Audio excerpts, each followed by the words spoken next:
Judge? Right now, yes, sir.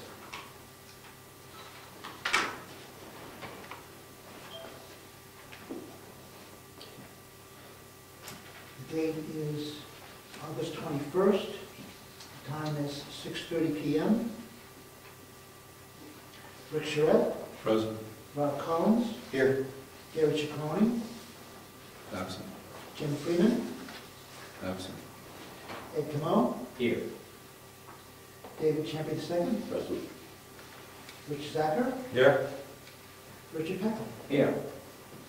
We have enough for a call. Okay, Rick, will you be Gary tonight? Sure. Thank you.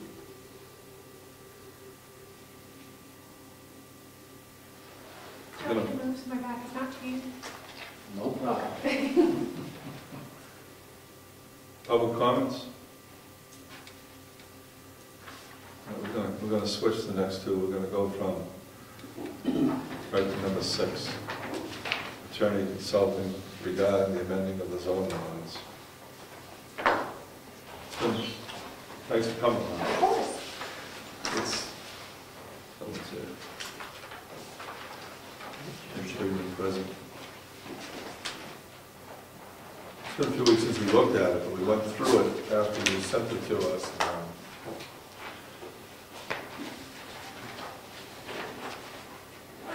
Everything was okay. There was just clarification on a couple of things. Okay.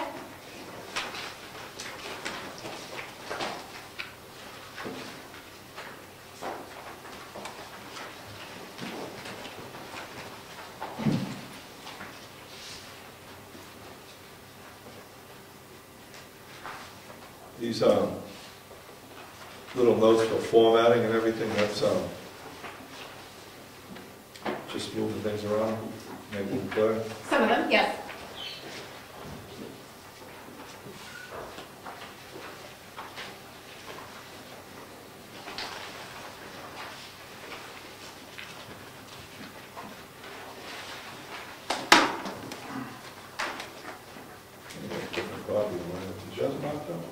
Yep.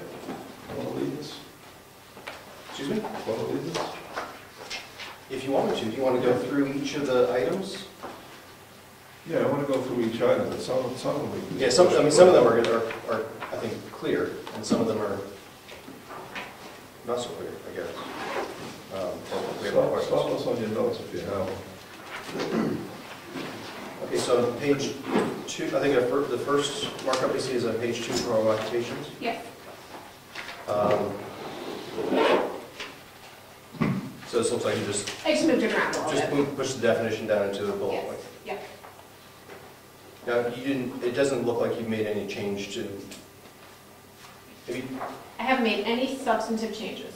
okay, But I assume, well, obviously, the substantive changes are going to have to go to town meeting. Right. So what we can do when we go to town meeting to avoid having to decide what's substantive and what's not, is we can have a general warrant article to reformat the zoning ordinance as on file town clerk. And so we'll have the specific articles that are being reformatted, sort of like this one. right, And then we won't have to have a separate warrant article on each and every one of them. okay. Could you make sure that you call out where your edits have made some kind of change that we should Yes, be aware of? Yes. Just so that we don't miss any? yes.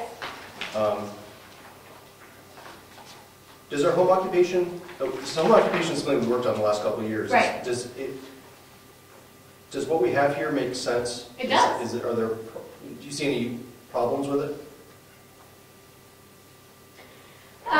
No, the only one that's a little squishy, for lack of a better word, is the one that says the residential agricultural character of the district shall be maintained. But I think that given the character of Brookfield, I think that's going to be easy to apply. I don't think that's something that's going to become an issue. But it's a little subjective, but much of zoning is subjective. Yeah, well, I think the intent there was to give the selectmen some guidance that they could say no because it didn't fit in. Because it's Walmart, sure. Neon signs, etc.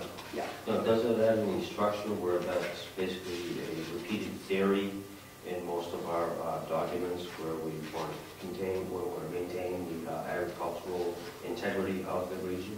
What do you mean, does it have any structure?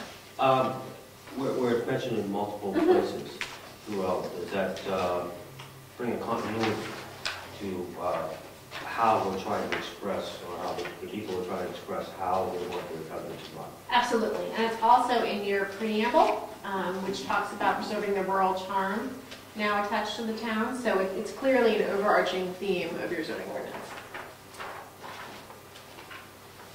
And that shows up prominently in our master plan as well. Okay, so page 3, page 4, I think there's, oh yeah, the CO. CO2 alarms. You meant they're CO. now- You meant CO. CO1, yeah, Yeah, okay. I did. We assumed you did, but I did. I think they're now required by the life safety code. They are. our code enforcement officers have to walk in to your carbon monoxide alarms in accessory dwelling units. Yeah, it would be in any residential dwelling unit, whether it's accessory or not. Okay. So you'll want to add that. So that's an update, yeah. Okay, page 5, I don't see anything. Page 6. Yeah. So I had a question by what you meant, and maybe the better question is how you apply the last sentence you have on restriction on funnel development. What is intended to be exempted there? I don't think any of us know. Okay, then I think we should take it out. And Dick, I know you've talked about funnel development before. Do you understand what exactly we were trying to accomplish there? Well, that was the basis for the turn down at two years ago at the town meeting vote to do away with this campground, because that was going to apply in opposition to our funnel development statement here, which means that every domicile that has access to the lake must have 250 feet frontage on the lake. Right. But what does this last sentence mean? Do you know? Yeah, this restriction is intended to supply to the funnel development. Now, I think funnel development somewhere has been defined. Right, but what doesn't it apply to? If you have a residence with 250 feet, then you can develop that piece of property Okay. I don't think you need that on in the there. lake. So the last sentence doesn't add anything? is what you're saying? No, Okay. and I find it confusing, so I would say take it out. Does it have any point to do with the right-of-way requirement that we discussed a couple of weeks ago, as far as having a water right-of-way pertaining to a specific property? I have no idea what it applies to, and We discussed this at length. But that's another paragraph. Yeah, we'll get there. That's another paragraph. Okay, so, just take that out. right.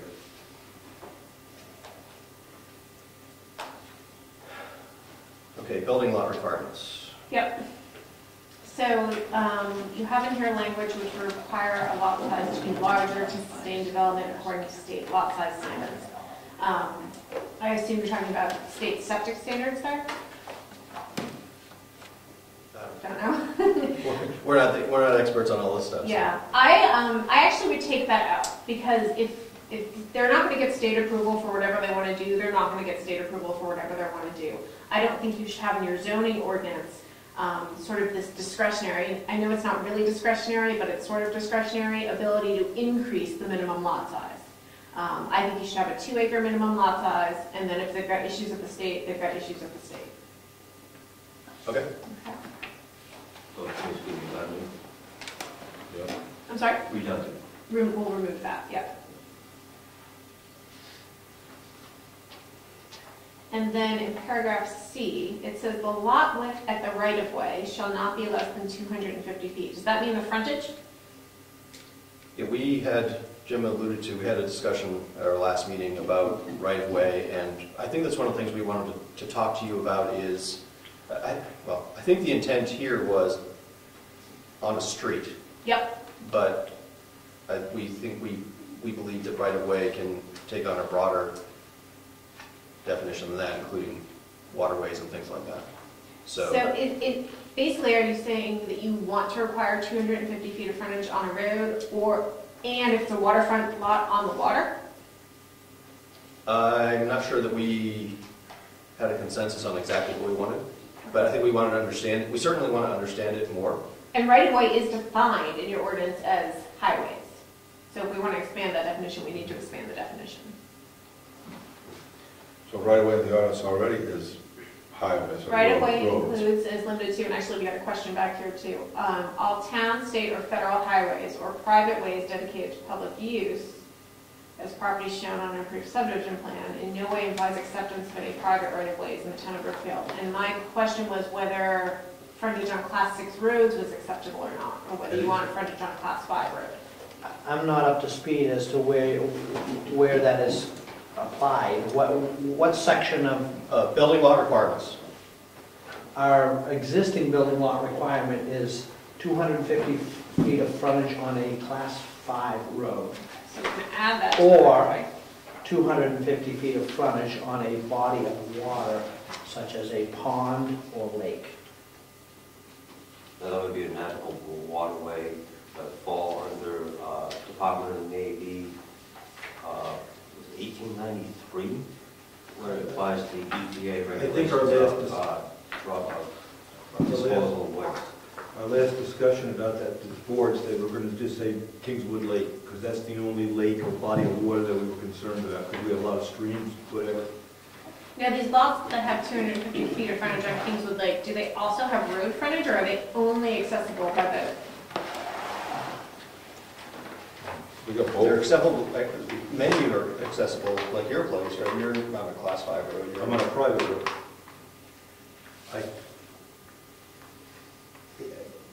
I don't think there's any, I don't know if there's any subdivisions planned over there. I mean, there are some large parcels of land with over 250 feet of frontage left.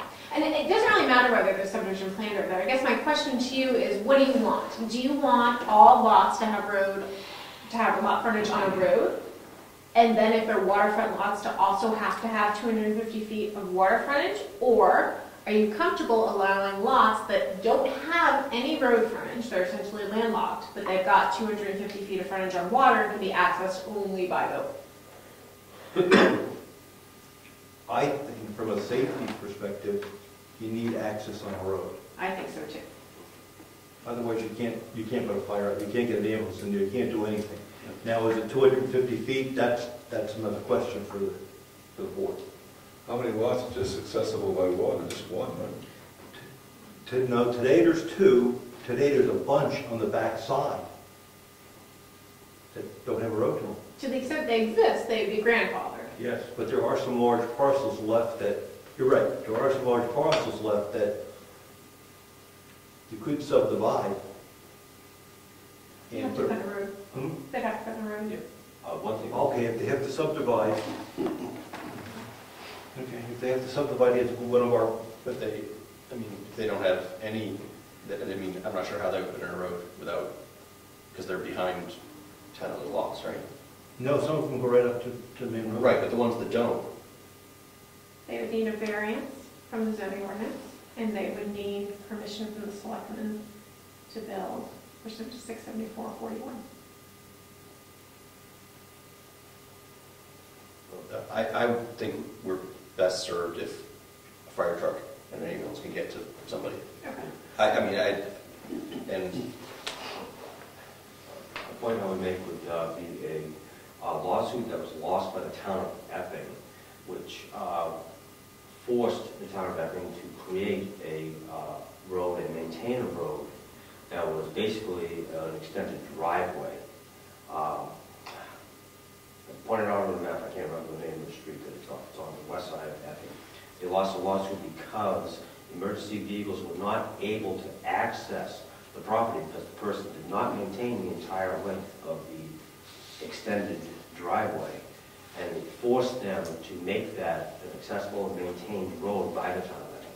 I find that very hard to believe. I'd like to see that case. I will point out the road to you and point out, and I don't know exactly what year it was talking about. Was it a Supreme Court case or a Superior Court case? It was a Superior Court case Okay. that the town lost. If it's a Superior Court case, I'm not worried about it. And that is so far out of step with what the law is, that I'm surprised it didn't go up to the Supreme Court. If you have a private right-of-way or private road that people don't maintain and the fire truck can't get down there, it is clear in state law that you have absolutely no liability for any services you can't provide, nor do you have any liability or responsibility for that road. Now, they can petition town meeting to make it a Class 5 road and make you take it over, and maybe that's what happened there. Actually did go to court, and it was, the suit was lost by the town of Epping. They were forced to maintain it as a public road. It could also be one of those cases where the road was private, but the town was doing enough work on it such that it was deemed to have been accepted. I had a case like that once. A road agent is nodding. That's what happened, yeah. So they were patching it or paving We it have or... people in town that try to get us to maintain certain things, and You say no. yes. Good. Yeah, so There's an underlying reason. Yes. Underlying reason. There is that theory that if you start maintaining these roads, they can become Class 5 roads through that maintenance. So you want to be careful that you're not doing any work on Class 6 roads or private roads so that you don't run into that issue. So do you, if we, so we've got the lake, the Kingswood Lake, do you foresee a problem with us saying you need at least 200 and whatever feet on the lake and just some access on some private road? Or should we keep it to 250 feet on a road as well as a minimum lake frontage? Well, right now, it's not specified here, it's just Right. the lot width right of way. Right. Well, the lake frontage would be sort of irrelevant at that point, as long as we have a Class 5 road, we can state it in that. No, I mean, it doesn't, I'm not saying class 5 road. I mean, it's, I think the ordinance says private roads as well. Right. For the road frontage. Yeah. Cardinal. Should we stick with that road frontage? So water frontage is usually done to control density on the waterfront, whereas road frontage is done to have, safe and sane access for emergency vehicles and the residents.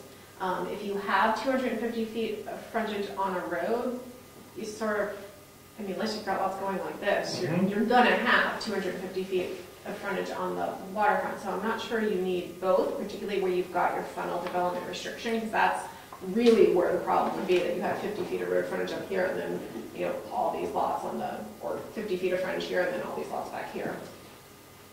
I would lobby for 250 on both. We have 250 today on the lake, so people are accustomed to that. I wouldn't change it. I wouldn't change it, keep it 250 and say we need 250 on a road. Then I'm going to add that in here because that is not clear in here. That you need, Yeah. for waterfront lots, you need 250 feet of water frontage. That's only on Kingswood Lake? Why only on Kingswood Lake? Are you changing it to say you need 250 feet of frontage on the lake and 250 feet of frontage on a Class 5 road? In a Class 5 or private road? Has there been a problem with the way it is now? Why do you want to, why is this? Well, it's not clear what it is clear. now. Well, we have the funnel development says 50 feet on the shoreline. Is that what our restriction is on Kingswood Lake? I believe it's 250, all subdivisions were 250 on the water. No, it should be 50. Do you know where that is? Where one is. That, the 250 on the water, 250 of shoreline. Ed, do you know where it is? Well, I'm still a little, I'm trying to wrap my head around where, are we talking about building lot requirement? Yes. Our last group of subdivisions all required 250 on the lake. And the planning board said... I thought it was pretty simple. Is there something in the subdivision regs? Maybe. Is it possible for you to open the office? Because I was just reviewing this, so I know my book is right there. Are you the key with you? I gotta go back, I'll be back in.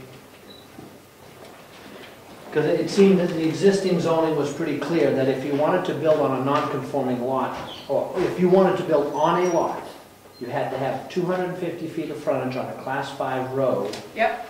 or 250 feet of frontage on the body of water, such So we need as... to know where that comes from, because that's not coming from what I'm looking at. Because I was just looking at it the other day.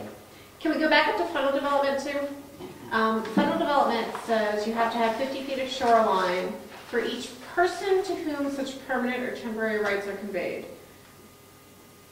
Do I assume what you really want there is 50 feet of shoreline per lot? So you're not out there counting people? Probably.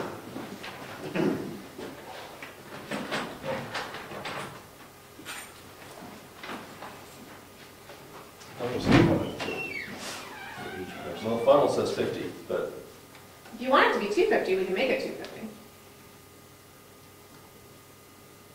And like I said, existing lots would be exempted, they'd be grandfathered, but new lots would have to comply. I don't have a, you live down there, I'm guessing people aren't going to be happy, people on the lake are going to feel like they're being... They're used to 250. They're used to 250 today. Okay, so you think that it's 250, and... It's going to fly. Subdivisions in the past 10 years, we require 250. Okay. Probably in your subdivision regs. So with the funnel development, should that, Let's rewrite the funnel development so that it's basically a waterfrontage requirement. Do you have other bodies of water besides Kingswood Lake? Streams, a lot of streams? Do you care about frontage on streams and brooks? We'd like to not count that for anything, because Okay. everyone's got a lot of it. Okay. So I just don't All know. right, so 250 per lot, Kingswood Lake. So we'll rewrite that. And did we resolve the road frontage? 250 on a class 5 or private road. Right. Question I have is I've reviewed the ordinance and I haven't found anywhere that states a private road is also a buildable road as a buildable lot. It's in the definitions. Definition of right of way.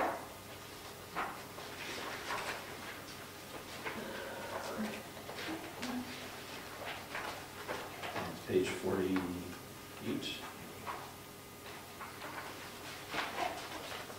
Yes. Right of way means, includes, and is limited to all town, state, or federal highways or private ways dedicated to public use as property shown on their approved subdivision plan. So can you tell me what that phrase, private for public use, means? Thank you. I think it's meant to mean private roads, and we can change it so it says private roads. I mean, does that, for the public use, does that mean that anyone can go down that private road?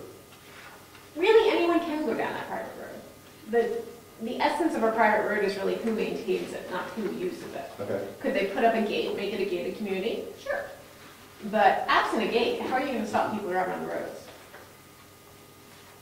And if it's shown on a plan, a subdivision plan, I mean, really, anyone who's got to get to that subdivision has to use those roads.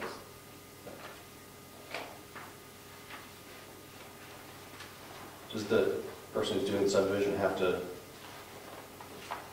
have rights to use the road at least, right? They've got to have some kind of easement or... Well, the person who's doing the subdivision, in theory, is creating the road, if it's a private road. And if it's an... You're down a private road, right? Where... So some of the questions that come up, that's right, we have a private road that goes over 7 different parcels. Yep. Can someone on the private road continue to build or put an additional private road in and build? That was what our discussion was around. Well, as far as the town's concerned, sure. As far as what their rights are under the deed, that's a different question. That's a private question the town should get involved in. So I guess a generic question is, can someone put a private road in? And I don't know if that means they have to go to our specs or not. A private road, I guess, doesn't. I don't know what your subdivision rights say. But if they were going to subdivide, Mm-hmm. then they have to put a road into our specs. Okay. I'm assuming that's the way it is. I don't know, I haven't looked at your subdivision regs. Yeah, I think if I recall correctly, it says it has to be a class 5 road. If they subdivide. Yeah. So what happens if you wanted to subdivide? You're 7 lots in. That was the question. You probably have to upgrade that entire private road To And- subdivide. to subdivide your lot, and you may or may not have the right to do that under your deed. But whether you have the right to do that under your deed is a different question from whether you have to do it under the town's regulations. So what do we want? I think for zoning purposes, frontage on a private road is fine. For subdivision purposes, do you want I'm just pulling numbers out of the air, a 50-lot subdivision at the end of a private road off a private road off a private road? You know, a lot of ordinances have a requirement that all lots be within so many feet of a town-maintained road. So you don't have to worry about the fire department getting over the private road, over the private road, over the private road. A lot of towns address this through the selectmen in their 674-41 process, so that they have a policy that says they'll only grant building permits 1,000 feet in on a class 6 road or a private road or whatever. Again, for the same reasons. But for zoning purposes, requiring frontage on a private road is fine and makes sense, because increasingly you're going to have private roads.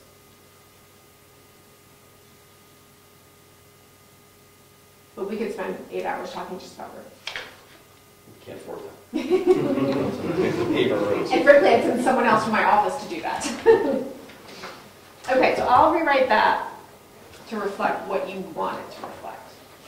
The final development and the building lot Yes. requirement. Yep. So moving on to page 7, I took out farm stand language and just moved it to make it clearer. And I had a question what you meant. So it says farm stand structures up to 200 square feet shall be set back at least 10 feet from the travel way and no closer than the stone wall or right of way. What does that mean? I would say Eddie's probably the one to talk to that since he's Mr. Road. And I drafted it, so. Okay. I think there's a misprint in here because it's supposed to say, I'll tell you what it means after I think it, let's see. Setback at least 10 feet from the travel way and no closer than, so maybe it isn't a typo, but the intent is, there are some roads we have that have no stone walls. Yep. So we're allowing to be as close as the stone wall. If the stone wall is 20 feet off the travel way, Yep. you can't go any closer than the stone wall. Okay. If there's no stone wall, you can go 10 feet off the travel way. Okay. Is that? I will clarify that. So I think the verbiage that we picked last time we discussed this was the farm stand structures up to 200 square feet shall be set back at least 10 feet from the travel way and stone wall of the travel way or right of way. I think that's the way that we had discussed. That's not any clearer to me. Laura, why don't you take a stab at it and we'll... How about yeah. farm stand structure shall be up to 200 square feet, shall be set back at least 10 feet from the traveled way, and if there is a stone wall, no closer than the stone wall to the Itself. traveled way or to the right of way? No closer Well, than the stone wall. No closer than the stone wall, because the stone wall will, Yeah. the stone wall generally doesn't define the travel way. Yeah. It defines the right of way. Right. Now, if there's a stone wall that's 5 feet from the traveled way, you want them still 10 feet greater, 10 feet back? The intent was to go as close as the stone wall. So Not to be in, because we have zoning that says nothing is to be in our right of way. Right. So I just wanted to keep structures from being put in the right of way. Okay. So if the stone wall is 5 feet from the traveled way, you're fine with the farm stand at 5 feet. And the stone wall defines the right of way. Providing there's a stone wall there. That defines the right of way. So if there's no stone wall, 10 feet. Right. If there is a stone wall. So if I put a stone wall up, and, you know, that means I If can... you put a stone wall up in the right of You way, better not be in the right of way. you're gonna be in trouble. Because we have zoning, we have stuff that says Yeah. store nothing in the right of I way. agree, you got it, that covers it. Yeah. Right. On this page, we also have the same restriction on final development, and I guess my question was why it was in here twice. I think that was just an oversight. Okay. Make sure. That's easy. Pick a spot and Put it in. put it in the words once. Okay. On page 8, I just, I rewrote your conditional permit language a little bit. So the permanent uses are listed in Appendix E, and then conditional uses are also listed in Appendix E, but this is what you have to do to get a conditional use permit. And they come from the planning board, so that's the first thing I've added. And then I left your criteria the same, except when you get to page 9, you have in here that an applicant may apply for renewal of a conditional use permit up to 60 days prior to it expiring, but conditional use permits don't expire. So they're not going to remove. I think that, well, so I think that when that part of the zoning was written, the assumption was that they did expire The idea being that the planning board could be more free in allowing conditional uses, see how it works out. If it doesn't work out, then, and causes problems, then we can do a do-over, you know, at some point in the future. So that was the idea. I appreciate that. Conditional use permits are basically special exceptions that are granted by the planning board. So just like special exceptions run with the land, conditional use permits run with the land. You got to get it right the first time. Okay. Do we have a time limit on the appendix for application? Do we have that mentioned on that? I don't understand the question. Oh, as far as the renewal. Well, I think the point is there's no renewal because it never Yeah, expires. is that mentioned on that document? Do we have to change that document also? Well, we can, that's our rules, we can make sure our rules of procedure end up consistent with the zoning. I think that's going to be, I think that's a good point. We have to, Yeah, make sure we check all of the documents that they yeah. comply with the changes. yeah. Later on that page, you talk about the workforce housing overlay district. Is the workforce housing overlay district a majority of the residential district? It was designed to be at 51% Okay, of the residential districts. perfect. On the next page, page 10, the definition of multifamily dwellings in the statute that you can't change is 5 or more dwelling units, not 6 or more. So we kind of have a problem. Okay, Well, I understand we're required to have multifamily, Yep. to allow multifamily. yep, But nobody in town wants multifamily. I think you'd have, you know, at least 10 heart attacks if somebody came in with a plan to put up a 100-unit apartment complex. Well, I was talking about my skyscraper. It would be not consistent with our master plan. It would be not consistent with the rural, agricultural districts we've got. And how do we deal with that? the only way you could deal with that would be if you can somehow show that without that development, you are still housing your fair share of workforce housing for the area. So multifamily is only required in the context of workforce housing, of affordable housing? In your zoning ordinance, that's the only time multifamily is allowed. And under state statute, it has to be allowed for workforce housing. You can't have a workforce housing ordinance that doesn't allow it. So if somebody comes to us with a plan, can we reject that plan because we don't want it and we think that we are meeting our fair share? If you want to win in court, you can reject that plan only if we can prove you are meeting your fair share, which requires a study done by an expert. And keep in mind that with workforce housing, the remedy at court is not a reverse and remand to come back to the town to get your approval. It is a builder's remedy, which means their plan gets approved by the court. It's one of the very few times that happens. And we have to prove that housing exists or we allow it? It exists. Exists. Isn't that existing housing, existing rental properties that fall within the income parameters? So, I mean, we have enough rentals, but we don't know what these people are asking for their rental. Right. So Which is why we you kind of need have to one start half of the thing, but that was the reason we went through all that before, is because even though we have a lot of rental property or houses for rent, there's a guideline for what you can charge for rental. Yeah, it's like For the 40% work. of the median income. It's a very specific. Off the cuff, I'm thinking it's 75% of what the average person would It's pay. 40% of 75% of, yeah, it's. It's a crazy, So no one likes workforce housing. No one likes, it's not that no one likes workforce housing. No one likes workforce housing that's called workforce housing because it makes it sound dirty. It makes it sound cheap. It makes it sound like it's going to be a ghetto. Well done workforce housing is a benefit to the town.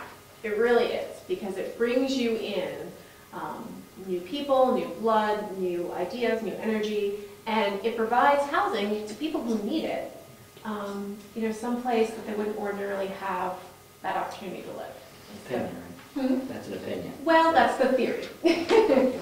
Well, part of the theory is also to make it so that people can afford to live near where they work. Right. There are no jobs here. Oh, I appreciate that. We literally have, Yeah. no, But it's not specific to Brookfield, it's our area. I understand it's the region, I understand. Still applies. I get it. I don't have to like it. I No, know. and the workforce housing statute could use some improvements. I have no doubt that it was put together, and Ben Frost over at New Hampshire Housing really helped write it, and we have very different ideas as to how it should be interpreted.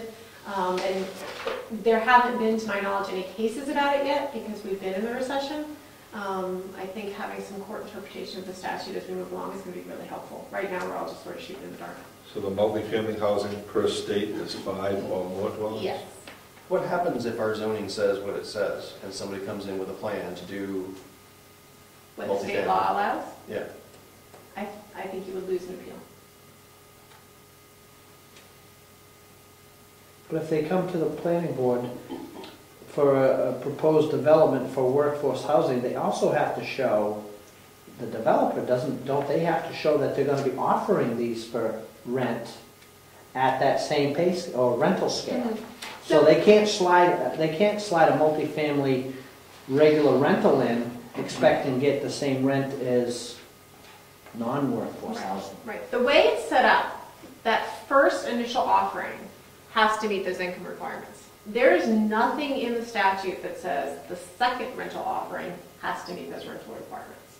And that's one of the flaws in the workforce housing statute, and that's one of the things Ben and I disagree about, because he thinks you can have all these agreements that require them to, in perpetuity, offer these units for that rental. I think it challenged, there's a question as to whether or not that would be upheld. So yeah, at the initial offering, clearly it has to be offered to this income, but particularly with single-family homes, I sell you a home for $100,000. There's nothing that stops you in the statute from turning around and selling it for $200,000 tomorrow. and can we address that with our zoning? There's a difference of opinion. I think we attempted to. Yeah, there's a difference of opinion on it, and I think you can try it. I think other towns are trying it. So if we left the multifamily, just trying to get back on track, if we left the definition the way we have it here, and we know that we're gonna lose in court, does that cause us any other problems? I mean, what that would mean is somebody comes in with a plan that asks for more than that, then they know that they're gonna have legal fees to go to court to deal with that, or is that a builder's remedy kind of situation? Or? That would be a builder's remedy situation. I'd be careful doing it for that reason, lest someone accuse you of doing it for that reason and sue you for that. When this was put in, we did not understand, I happened to be around at the time, we did not understand that there was a state definition and that we were going against it. But the reason we put it in there was because we couldn't imagine how a large apartment complex would fit into the community. You know, I'm not sure how we can address that. I mean, we're kind of a weird town. Like, we have no town center, we have no commercial district, we have, and we're small. I mean, it's a small town. Yeah. And, you know, it's a lot of these big city ideas don't really fit in here. Yeah. And I'm not sure how. I know the legislature doesn't care, right? We're only 700 voters, right? Or 300 voters, how many registered voters we've got. If you feel that strongly about it, and you feel like you do adequately meet your fair share of workforce housing, maybe it's worth hiring an expert to do the study and figure that out, and just take this out of your zoning. So we would need to do that periodically, though, right? You can document it, yeah. And if we had that study in hand, we could then do what? Take I think you workforce can take housing this out of your ordinance. Take it out of the ordinance. Yeah. And if at some point in the future the study came back and said we didn't meet it, then we would put that in. Okay. And is there some kind of specific kind of expert we would need to do that study? Yes. I will get your name. Because I think that's maybe something, I mean, I don't know, any idea how much something like that costs? I have no idea, but my guess is it's not going to be cheap. We'll take that, man. I mean, the town, I know that when we did workforce housing ordinance, there was a big stink in town, Yeah. right? And nobody We tried it twice, right? It got voted down the first time? No, I made That it was through the in there? first time, but nobody was happy about it. Yeah. So, but then nobody wanted the builder's remedy either. Right. So, I don't know, I mean, the town may want to spend the money. I don't know. And, you know, maybe you can work on some other towns in your immediate area who might be having the same problem. Okay. So we should vote, so your suggestion is that I to would avoid the change builder's it to remedy, 5. change it? Okay. Yes. Do we even need to define it then, if we're stuck with the state definition? You can define it as set forth in the statute if you want. And that way the legislature changes it, you get the benefit of the changes. If we're stuck with the changes, I don't know, Okay. maybe Okay. just suggest something else. And so I guess this goes down to my next question. Maybe I don't even need to have an answer to this. No more than one multifamily structure per lot. So you don't want, I know what you don't want. But basically you're saying if you're going to have multifamily housing, it's all going to be in one building on your lot. Right. Okay. And that's fine if that's what you want to do. I would encourage you to think about whether that is more in keeping with Brookfield's rural character, or if it would be more in keeping with your character to have 3 or 4 buildings spread out with trees in between and amenities, and maybe that's a better way to do it than requiring to all be in this one building. Because what they'll do is they'll come in for the same number of units, but it's going to be in one building, and it's going to be ugly, and it's going to be, you know, linear and whatever. So maybe giving them the flexibility to have more than one building on a lot might not be a bad thing. But that's a policy decision for you. Legally, this is fine. Yeah, I think that we don't,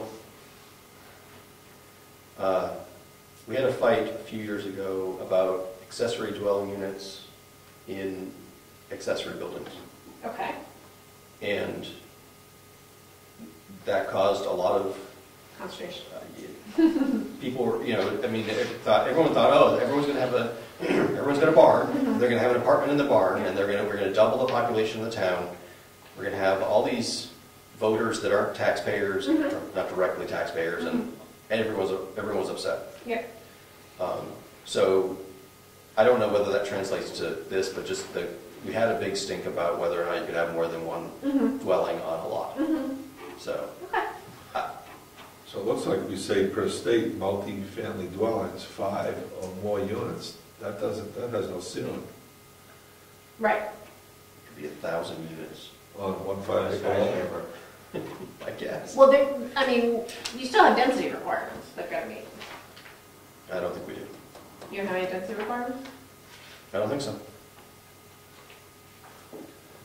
When you've got 2-acre minimum and no more than one house, 250-foot frontage, that's, yeah, I mean, you know, we do have some residents who kind of abuse it, Let's because they've add got like 10 or 11 or requirements. 12 kids, Eddie, but.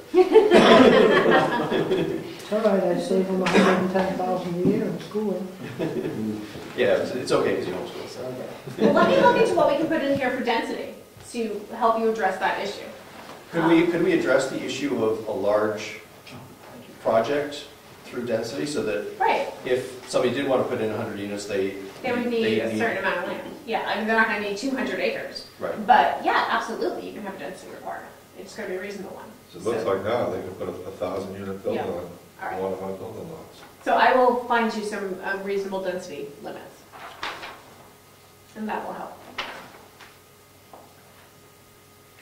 All right. Yeah, I think for our normal workforce housing, we had like half-acre lots or 1-acre lots? What did we come up with? For single-family workforce Yeah. housing, you have,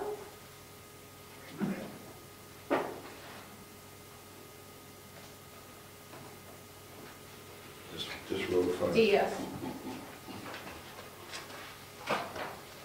1 acre. Yeah, 1 acre. So maybe if we can stick to that as our workforce housing density or something. Yeah. Let me look at another one, see what they do, and we'll figure something out. Because yeah, the way it is now, you're right, there's no limit, and there should be a limit. Okay, good, thank you. Sure. On page 12, I changed Article 3B to say that if the property owner doesn't do what they're supposed to do, the town can petition the court to perform the work. You can't just go in and do it. Okay. Page 14, where you start talking about special exceptions, we need to come up with some special exception criteria. And I can give you sort of what the standard criteria is, and you can look at that and work at it. But you've got a lot of authority to grant special exceptions, but how do you know what you have to look at to grant them?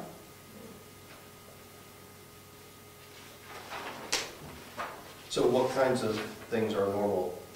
Are special exceptions a normal thing? Yes, special exceptions are a very normal thing. And the normal criteria are usually it's not going to negatively impact the abutters because of noise or dust or emissions or things like that. Usually something to do with traffic, parking. They're pretty standard conditions that are not super difficult to meet. Special exceptions, of course, are permitted uses under certain conditions. So we've just got to define what those conditions are. So they're not terribly onerous, but it's just it gives the zoning board an eye on what's going on because it's a little bit different. Okay. Currently, I believe there's a hardship exception. That's a variance. So this is for non-conforming. So Yes. yeah, we're non-conforming. Yeah. Lots of uses. General provisions.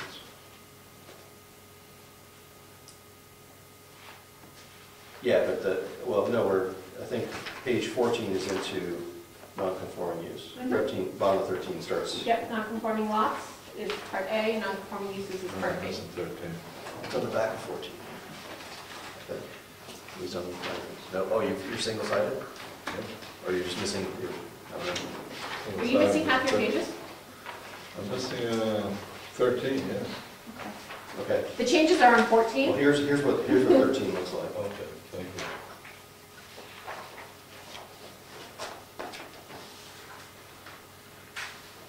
I'm missing the other pages.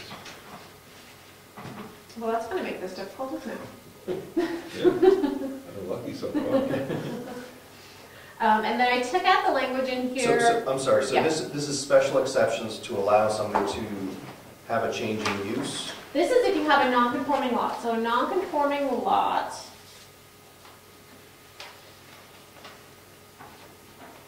okay. So a non-conforming lot is a lot that exists today, and then we change the zoning ordinance to require, for example, 250 feet of frontage.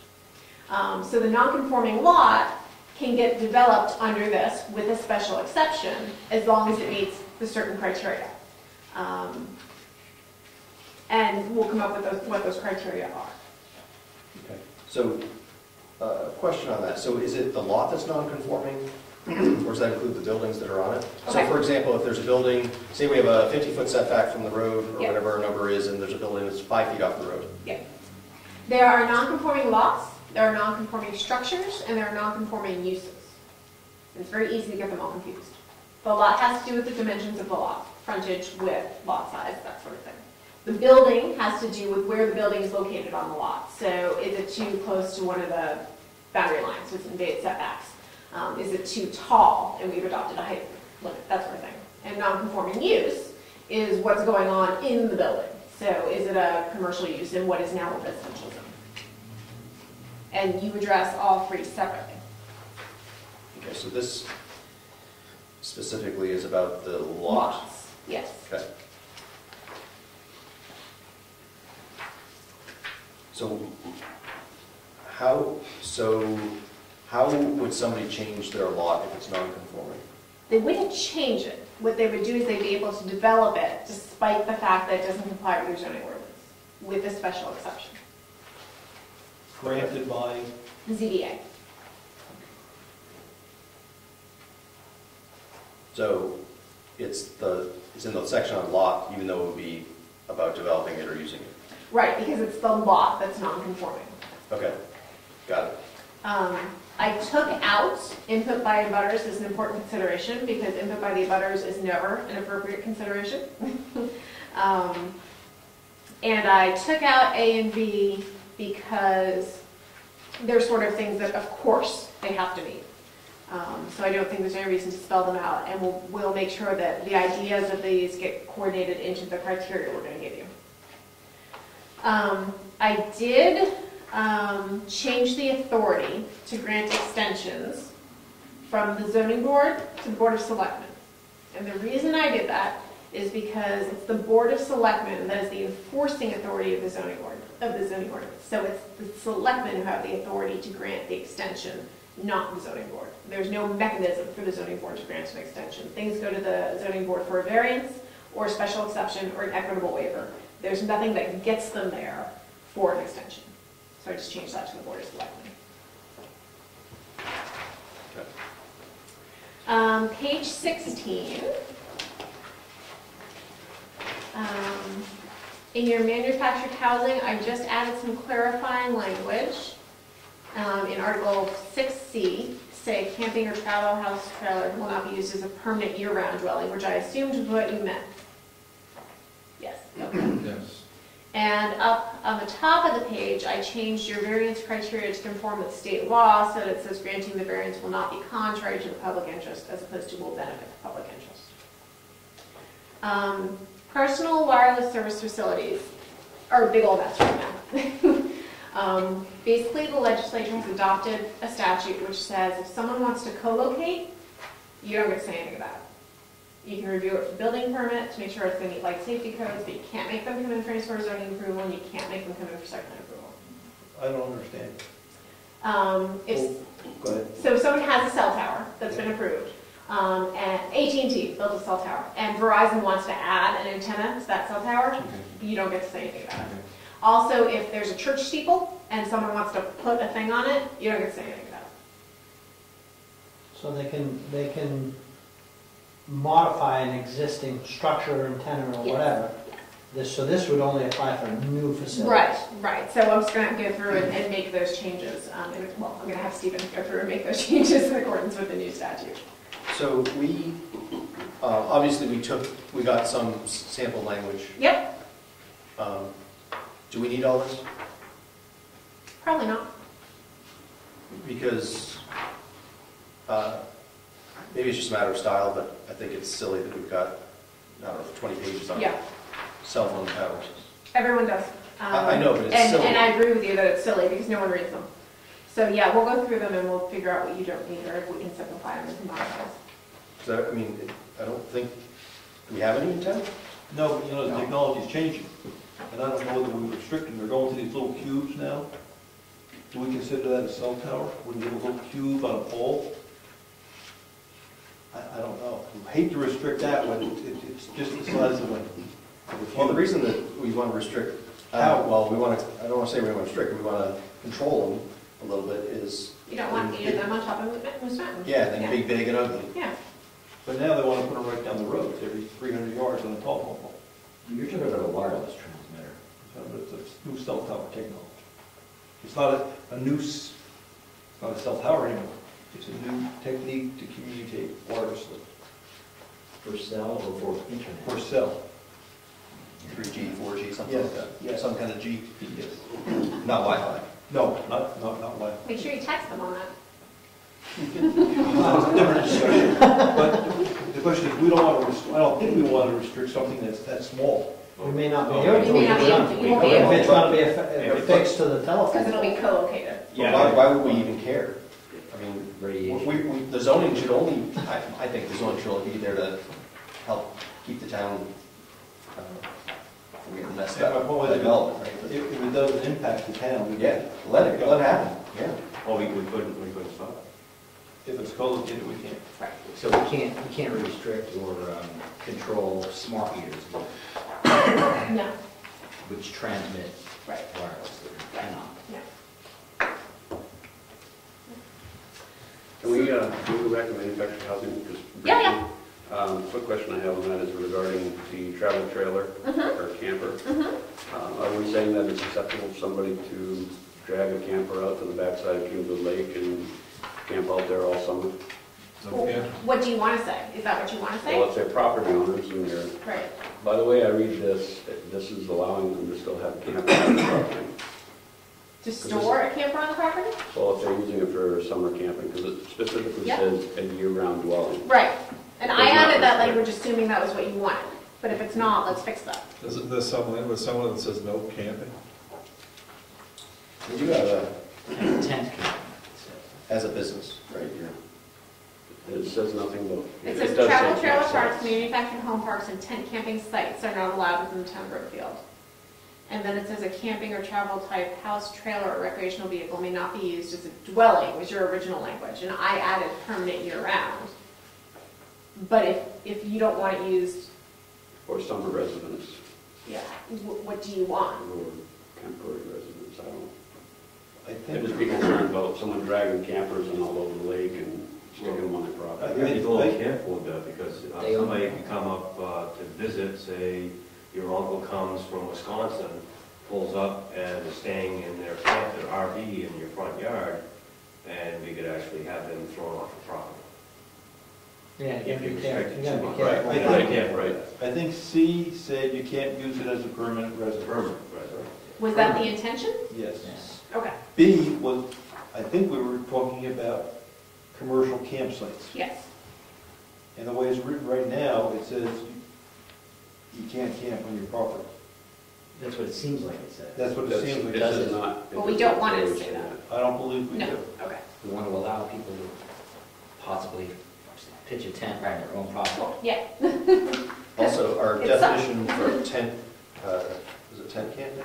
It says Tent camping, any area on which are maintained one or more tents, used or intended to be used as human habitation or accommodation, if compensation is made for such use, which is a bizarre definition of tent camping. I think that as I read this, I could open up a campground. If I cleared spots and didn't provide tents, you gotta bring your own tent. I can have 100, 200 people, I don't know how many people I could stick on my property, I got 70 acres, I mean, a lot of people, if I cleared enough spots, and they could all bring their tents, the way it's written now. I have a case about that. Really? So I think the intent was, we don't want campgrounds, somebody running a campground. If somebody's 12-year-old wants to set up a tent and sleep in the backyard, that Right. should be fine. Or your in-laws wanna come visit for the summer.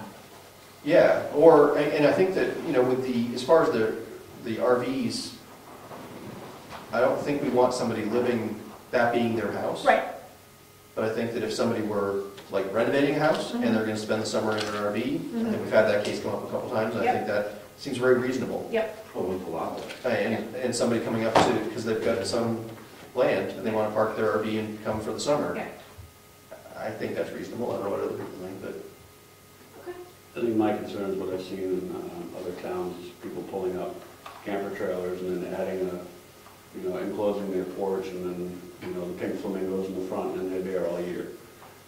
And that's campers clearly there. not allowed. But the individuals are not in the camper all year. They just come up from Florida in the summertime. It's still a little. So it's something that the residents need to continue to look at all year round, and it's not something that we want to really condone in the town. They wouldn't be allowed to build a structure to enclose their porch in this town. Very true. Assuming they came in and got a building permit. Yeah, but I'm everywhere. what is gonna They, understand, this came all about because they were trying to put a campground in Moose Mountain quite a few Yes. years ago. Yes. That's where that Yeah. came from. Would this, if someone came up in the summer, would it have to be self-contained, or would they be able to have a camper hook up on their property? And it's not a permanent residence. Well, I mean, a self-contained travel trailer is habitable. I mean, Right. it's not, it's not built as a permanent residence. Well, that would be the At that in-laws point, coming. they started and drive it away. They just move it 10 feet, right? I mean, how do we create something that's enforceable but reasonable? Because we want to let people use their property in a reasonable way, right? But we also don't want somebody. So there is a state definition of commercial campgrounds. Do you want to just prohibit those? Maybe you should take a gander at it, have her I mean, email them to you. think about that? Okay. Yeah, for the campgrounds, that might be a good idea. I mean, the intent is to not have commercial campgrounds. And then for the campers and travel recreational vehicles, how long do you want to let people live in, stay in? them? Well, is there a difference between the in-laws coming in the travel trailer and parking next to your barn running a landline to them, they stay for a couple of weeks, as opposed to someone who has a lot of land, cuts in the driveway, pulls in a camper. Right, so you have issues with lots which are developed with a home and lots that are not developed with a home, and they may have two separate sets of rules. Right. And that would work for me, because if you have a home on the lot and you're having company up and you're whatever, and they're staying all summer, I think that's okay. Right. If you got a woodlot someplace and you clear it and you park there all summer, then I don't think that's the intent. Exactly. Why not? Just don't think it's the intent. So I think what I'm hearing from you and possibly from you is if you've got a lot of land and you bring your recreational vehicle to it, you can't leave it there. You've got to be staying in it or you have to move it off your land. I'm not sure that's going to fly because I can buy a lot of land and just park my car on it. You're talking storage stuff, perhaps. Well, I think that's an argument that could be made, yeah. I'm storing it there. What if we said you can't have, on a given lot, you can't have somebody living in an RV for more than 6 months of the year? Well, that's where I was going. In aggregate, and so you couldn't have, even if you're rotating different people in or something like that, you gotta have no RV people for 6 months of the year, at least, or something.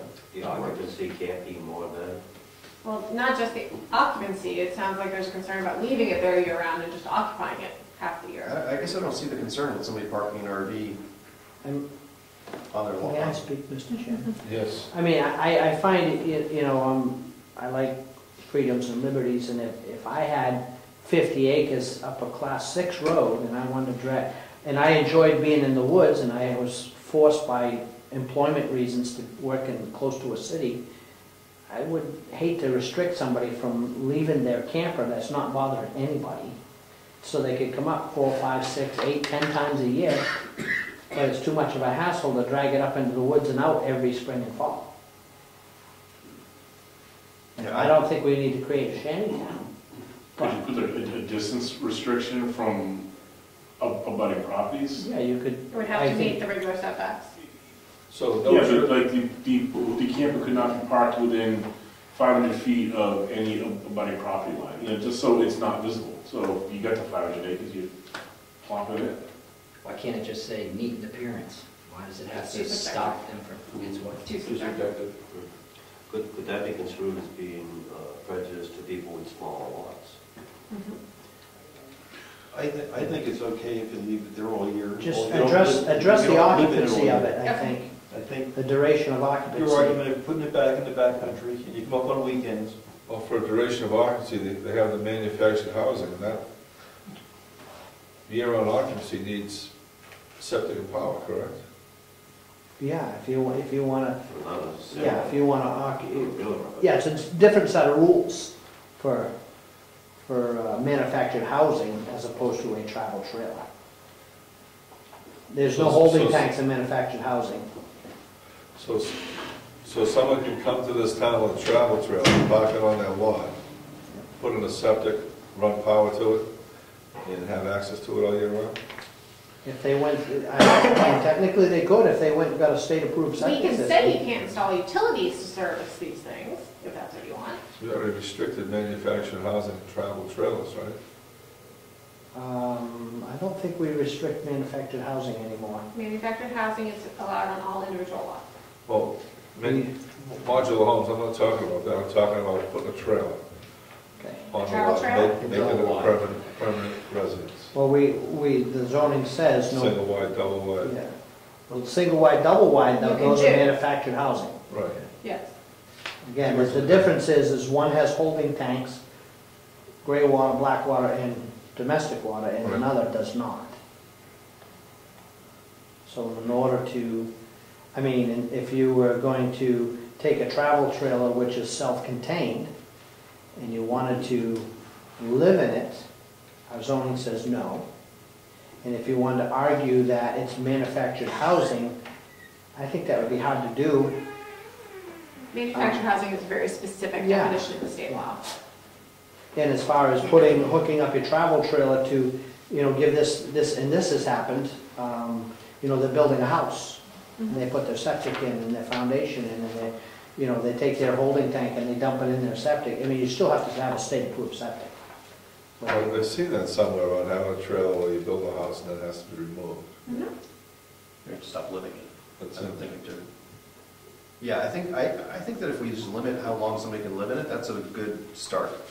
I think that lets people, I think that the restriction we've got is a little silly right now, that you can't live in an RV at all. Maybe that's just me, I don't know. I'm sure lots of people have violated that.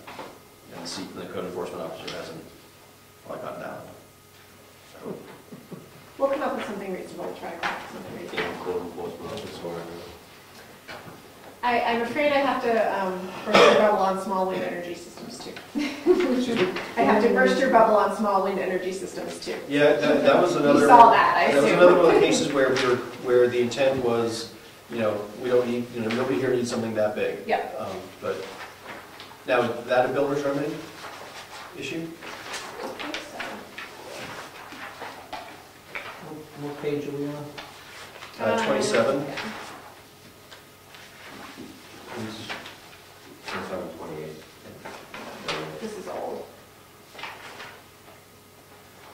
I think that we have a I don't see it yet, but we have a restriction on the size, which is smaller Yeah. than the state allows, I think is the point.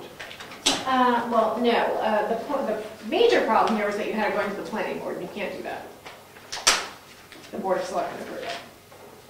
I'm surprised, because I'm sure we stole some language from somebody for this as well. This was before my time, but. And then what we have in here is we have Met towers in here as part of small wind energy systems, and I would break them out, because Met towers are very different. A Met tower is not something you put on your property to generate power from your farm. A Met tower is something you put up to see if you're going to get a wind farm or not. And that requires planning board approval, and that has to meet your height regulations and all of that good stuff. So I would have two separate sections, one for small wind residential systems and one for Met towers. So I would split them up if that's okay with you. If that's the right thing, that's probably the right thing. Yes. Well, there are wind generation mills that are, you can actually mount directly to your house. Mm-hmm.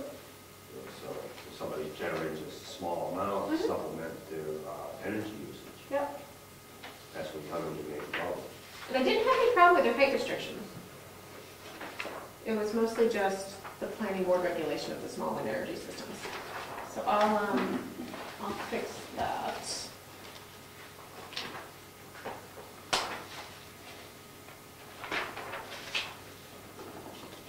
And I don't know why I took out definition of Met system, Met tower, except I think I meant to put it somewhere else. So like I said, I'll do that as a separate section. I don't look at floodplain ordinances, because what FEMA says you have to have, you have to have. Yeah, they keep sending us things to Adopt. to adopt. We're doing that, right? I think we are, right? Yes. Okay. Floodplains? Yeah.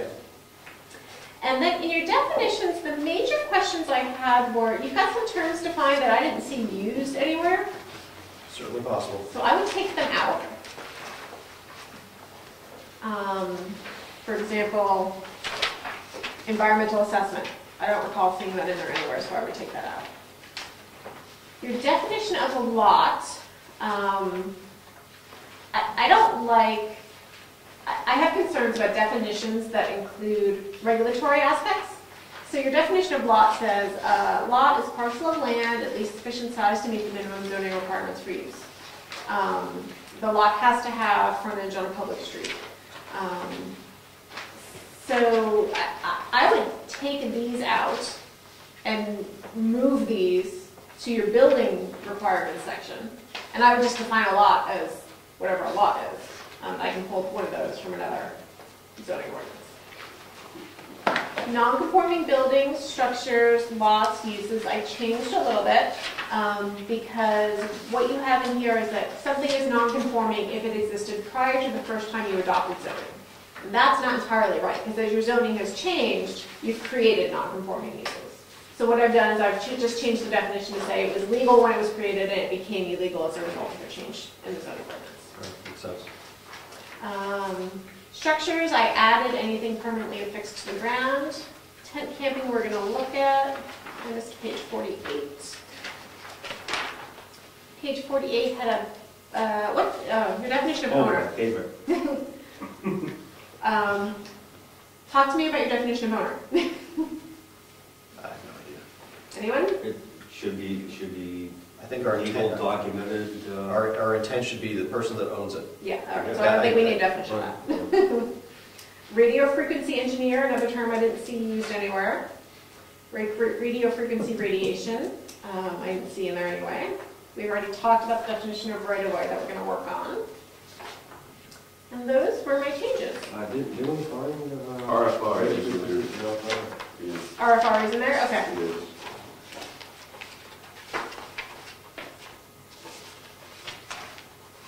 It's on page 26. Okay. Monitoring maintenance, section 2, Okay. under monitoring. So you're okay with all of our workforce housing and stuff? I know you had an insert date somewhere here, but Insert date, on yes. 55, page 55.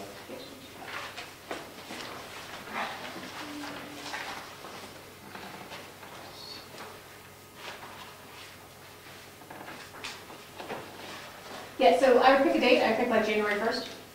I've got to submit the reports by. Okay. And on page 54, you had changed an RSA. Is that, we just had it wrong? Yes. Okay.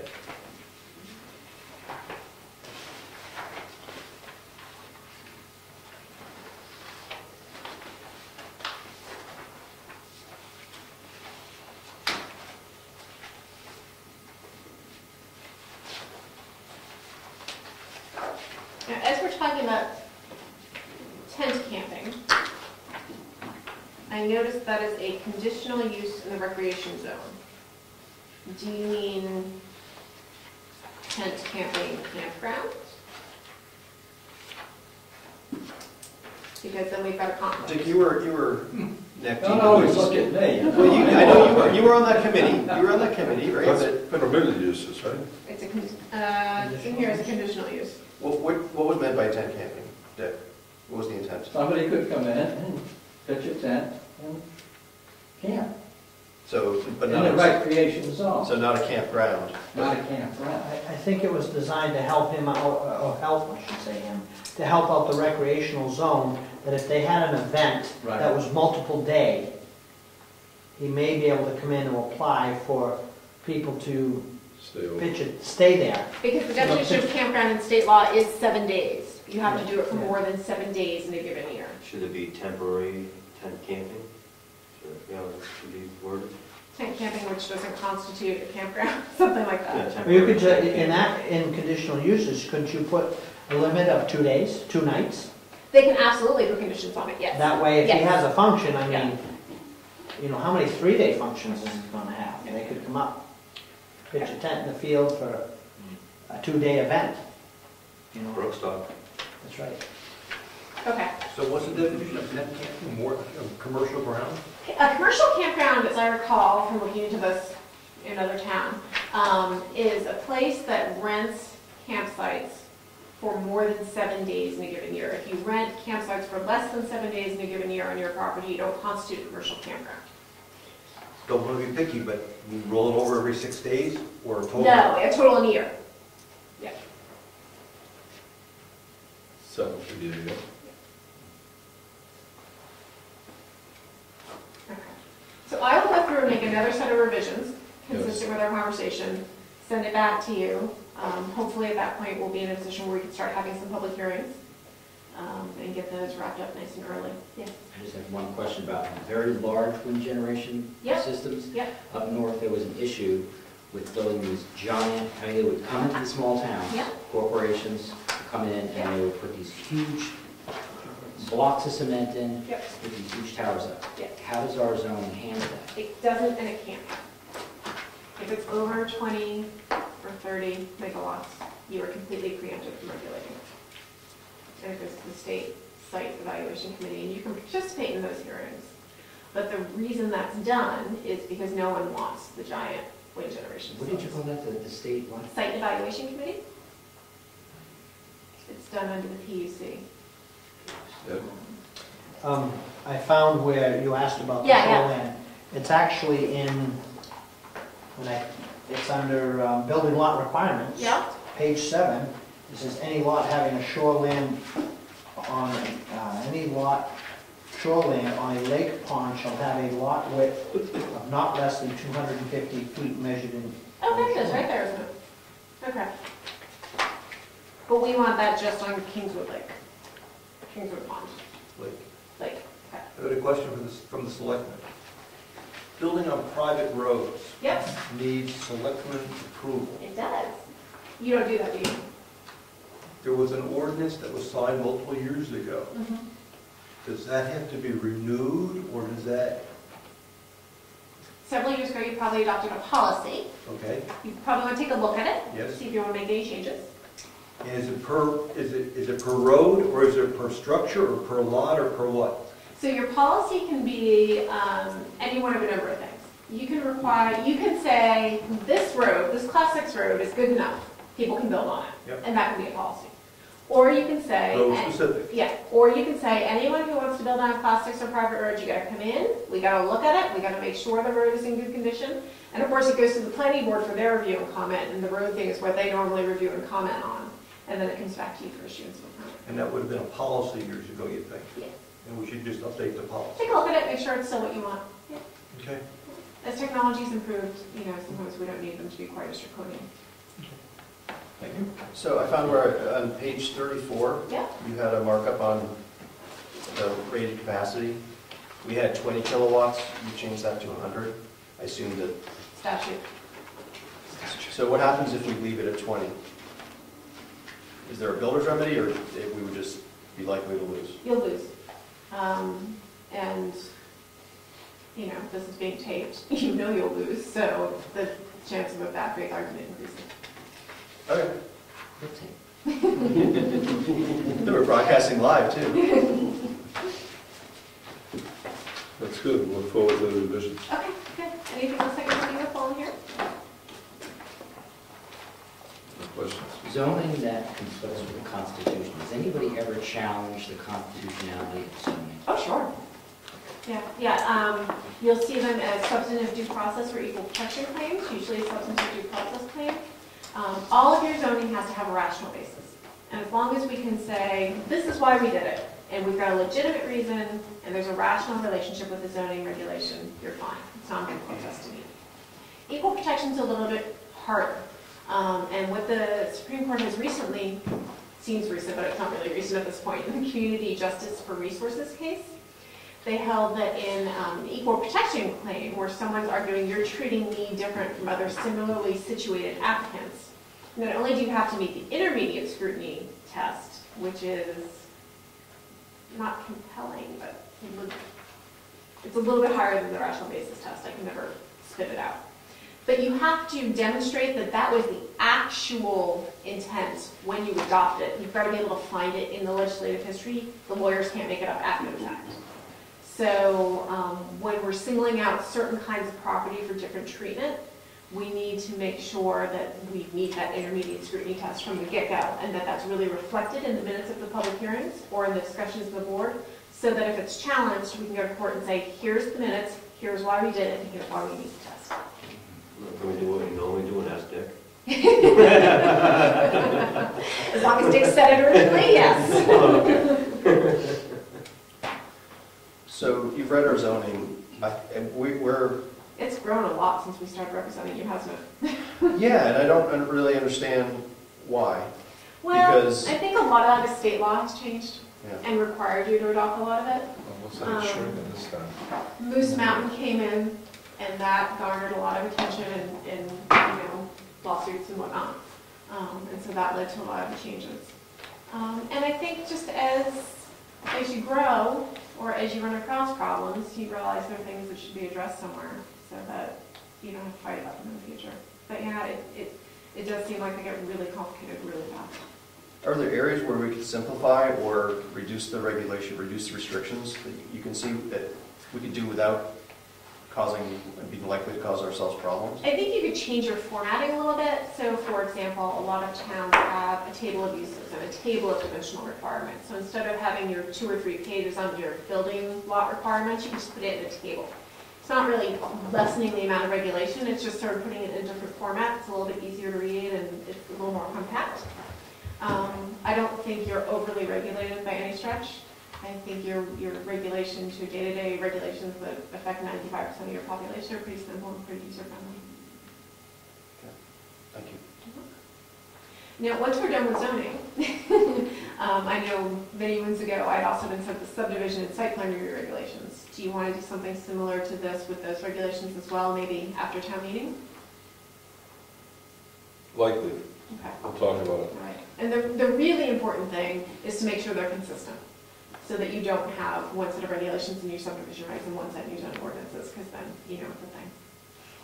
So did you ever read through those? I started to, and then I stopped because I was focused on this, and because Gary was no longer the chairman, so I wasn't sure what the direction the board was going in with. So you didn't see any huge red flags? I got like 3 pages in. Okay. Well, the first 3 pages are not They were terrible. good. Okay. We're going to concentrate on one piece at a time. Yeah, so And this is the time-sensitive one. Yes. yeah, and we're gonna, I think we've been talking about maybe starting with looking at our master plan. I'm not sure if you have any words of wisdom. Our master plan was written by SRPC with input from people in the town. I'm not very satisfied with it because 90% of it you can see is boilerplate from SRPC. Yeah. And I think a lot of it, most of that does not apply very well to our town. The places where the town had input, I think those parts of it are very good. So one of my questions is how little can we get away with in terms of the master plan? And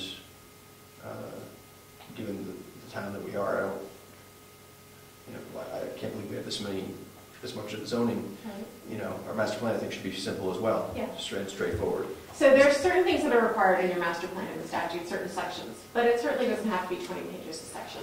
I think the important thing to keep in mind about a master plan that we sometimes lose sight of is it's not a regulatory document, it's an aspirational document. And it's sort of what informs your regulatory ordinances, your zoning ordinance, your subdivision, your site plan. But the master plan itself is sort of your vision. What do you want your town to be like? What do you aspire to? Where are you? Where do you want to go? And some recommendations for how to get there. But it really, it's one of those planning tools. It's one of those over-guiding tools. But it's not something we're ever going to rely on in court. So it should be what you want it to be. Sounds like a one-page document. I often hear the document being used as something that is used to make a decision. It never should be.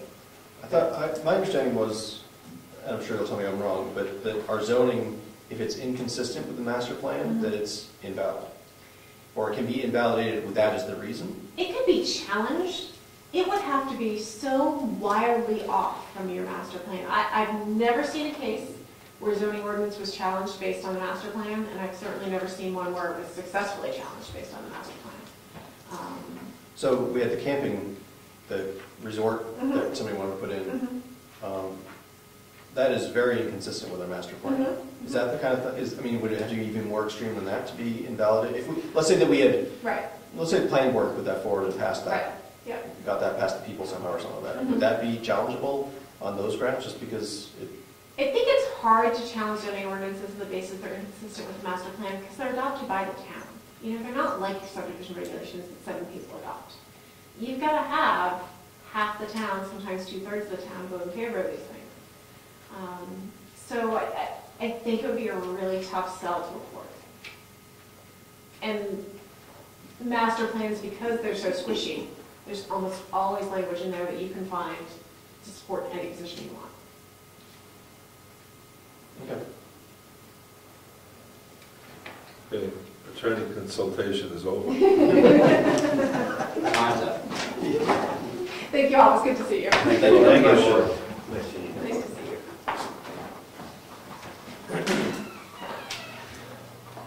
All right, moving right along. I know. Make for an interesting night.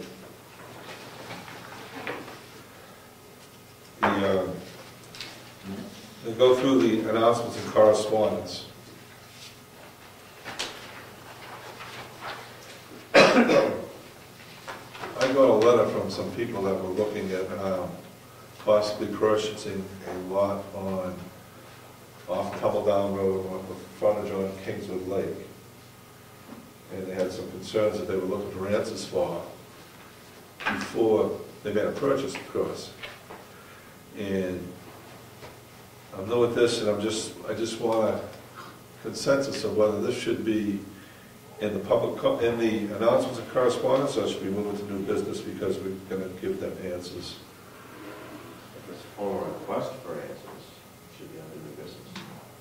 Yeah, it's requiring discussion. Right. Okay. We'll put that in new business. Go on to correspondence, see what we got.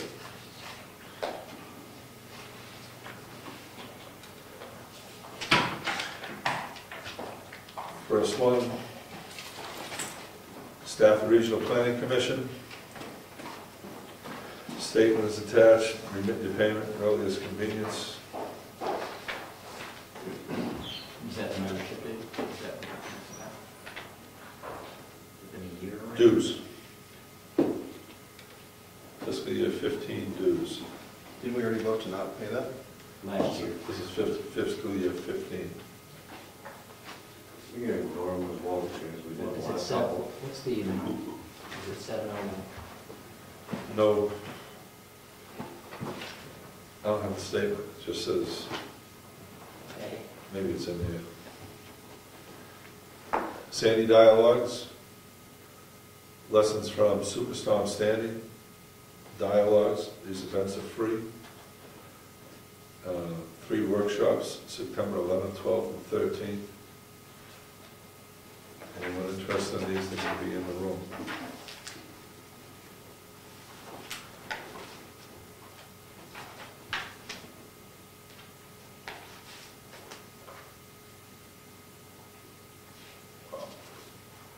Future of Northern New England's smaller post-industrial cities. Event is free, includes continental breakfast and lunch.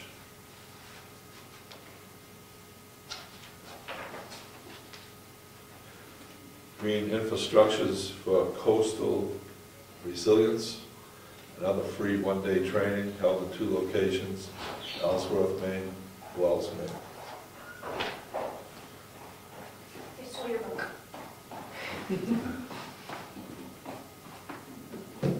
That's how she gets that.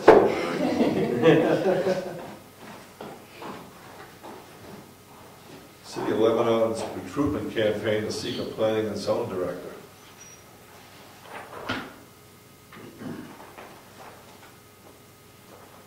Municipal Law Lecture Series.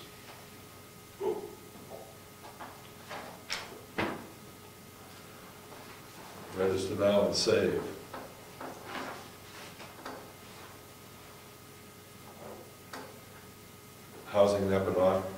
Housing and Economic Planning Universe. Stratford Regional Planning Commission, Regional Planning, Project Managers Meeting in Concord, What's the date? August 11th.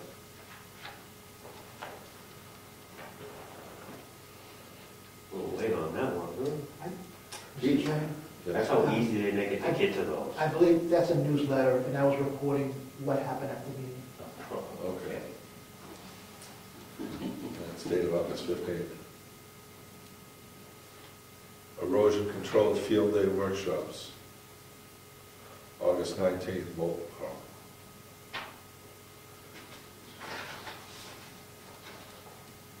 We always get this much. Weekly update from Stratford Regional Planning. Anyone wants to look at it, it's here.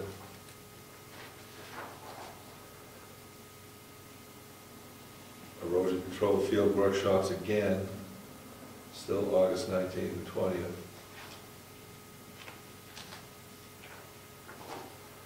Stratford Regional Planning Commission, Blue Job Mountain, Farmington, New Hampshire.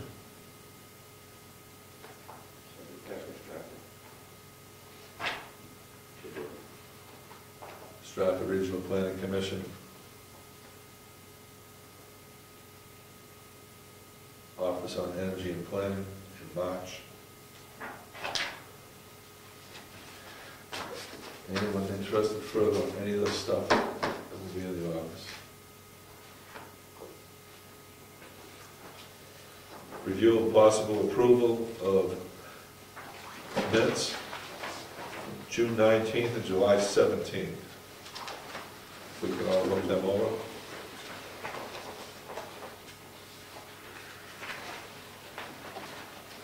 The June 19th is back here because it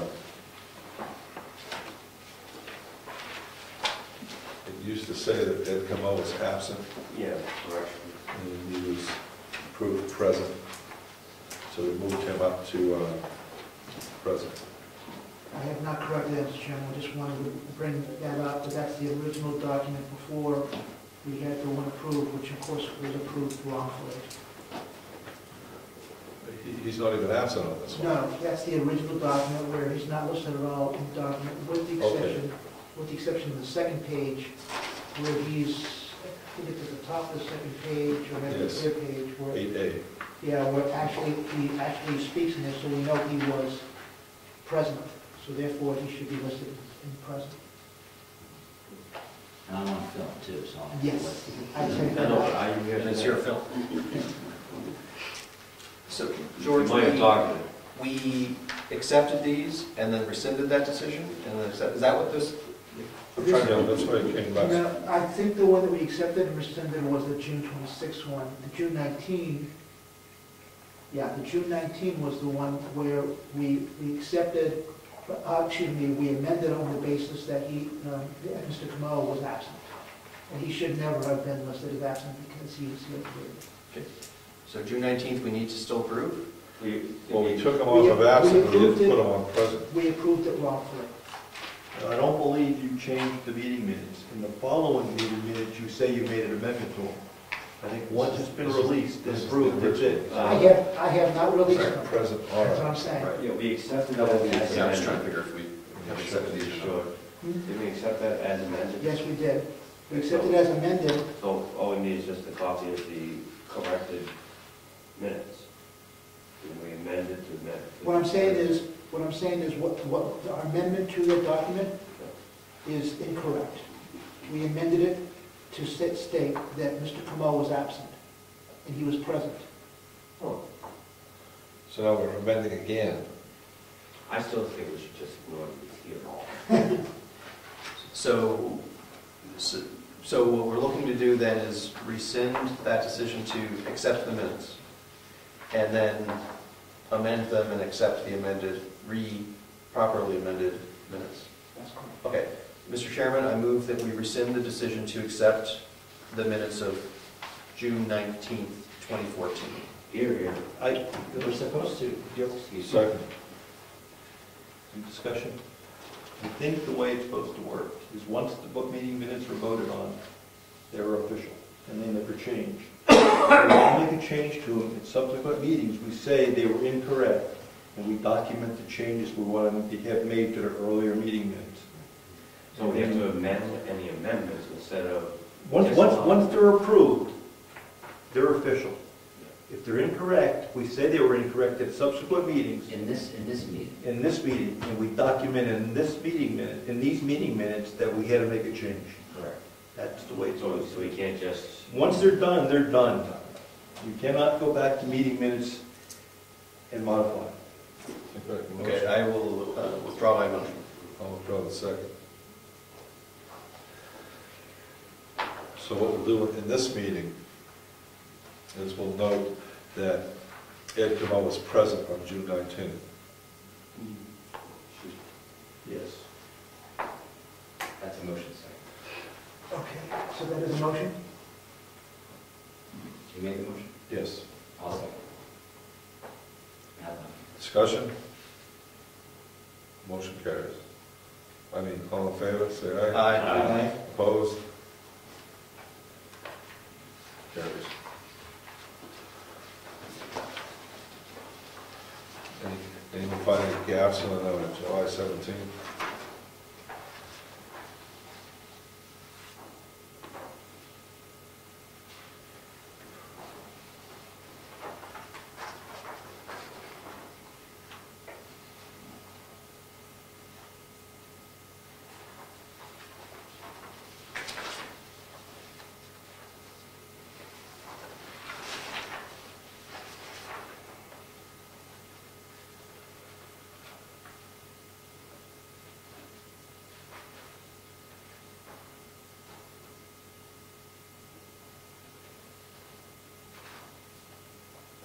two different newsletters from SLPC?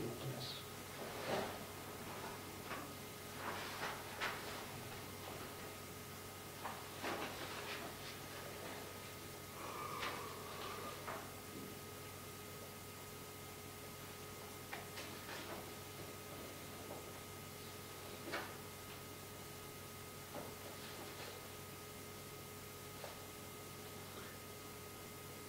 Under member comments, number 9C, is that what happened at this meeting? Did you get to that yet? Yeah, my question, what was the date when Rob Collins chaired the meeting? Does anybody remember? Because that was the one, that was the one day that I was not here. Is it May? That was, Because that's the one meeting. yeah, it was May, So, so. some confusion.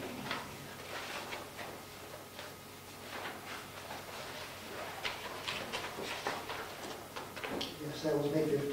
And that's when I was not there. Correct. 9C, is that what you said? Was it just because Rob was chair, or? Did you get it? I believe that was the Wolfboro Police Commission meeting. Correct, it was.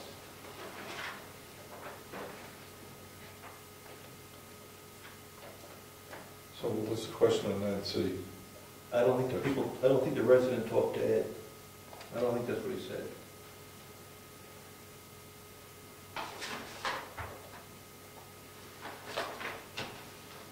This is the last one. Oh. Member comments, Ed Comeau announced that a citizen of the town approached him concerning the disrepair of the state-owned portion of Blackbird Road. No, that's not.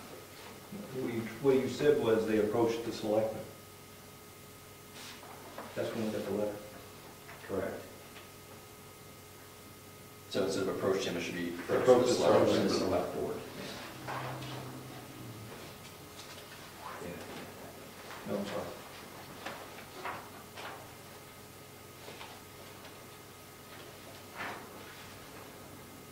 You know?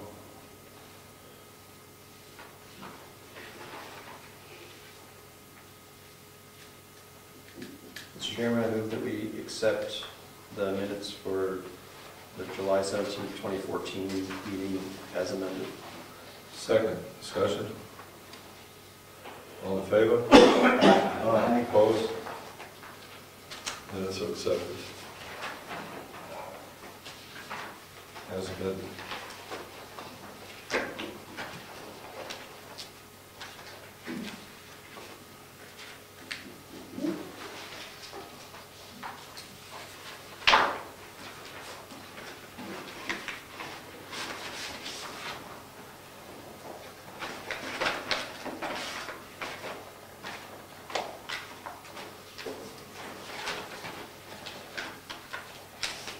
West Cove Road. These 5x7. Color glasses. What are we looking at, Mr. Chairman? New business, is that? This is new business. I received some correspondence about 50 West Cove Road. We'll make a copy of this to leave here, George. But people sent me this letter, Dennis and Francine Wilder. They're considering purchasing 50 West Cove Road, which is currently a lot on Kingswood Lake with water access only. I'm going to read it, okay? Subject, property for sale, 50 West Cove Road, Brookfield, New Hampshire. Defined on Town of Brookfield's property map, page 27, lots 12 and 12A. Dear Mr. Surratt, for our recent telephone conversation inquiry about the possibility of building a home at the above listed property, we are following up with this letter. As noted in the attached real estate posting, it reads, there is a deeded 20-foot right-of-way through the abutting property for access from either Tumbledown Dick or Camp Road, not yet created. Live a no-frills life or tear down and build your dream cottage. That's the real estate ad.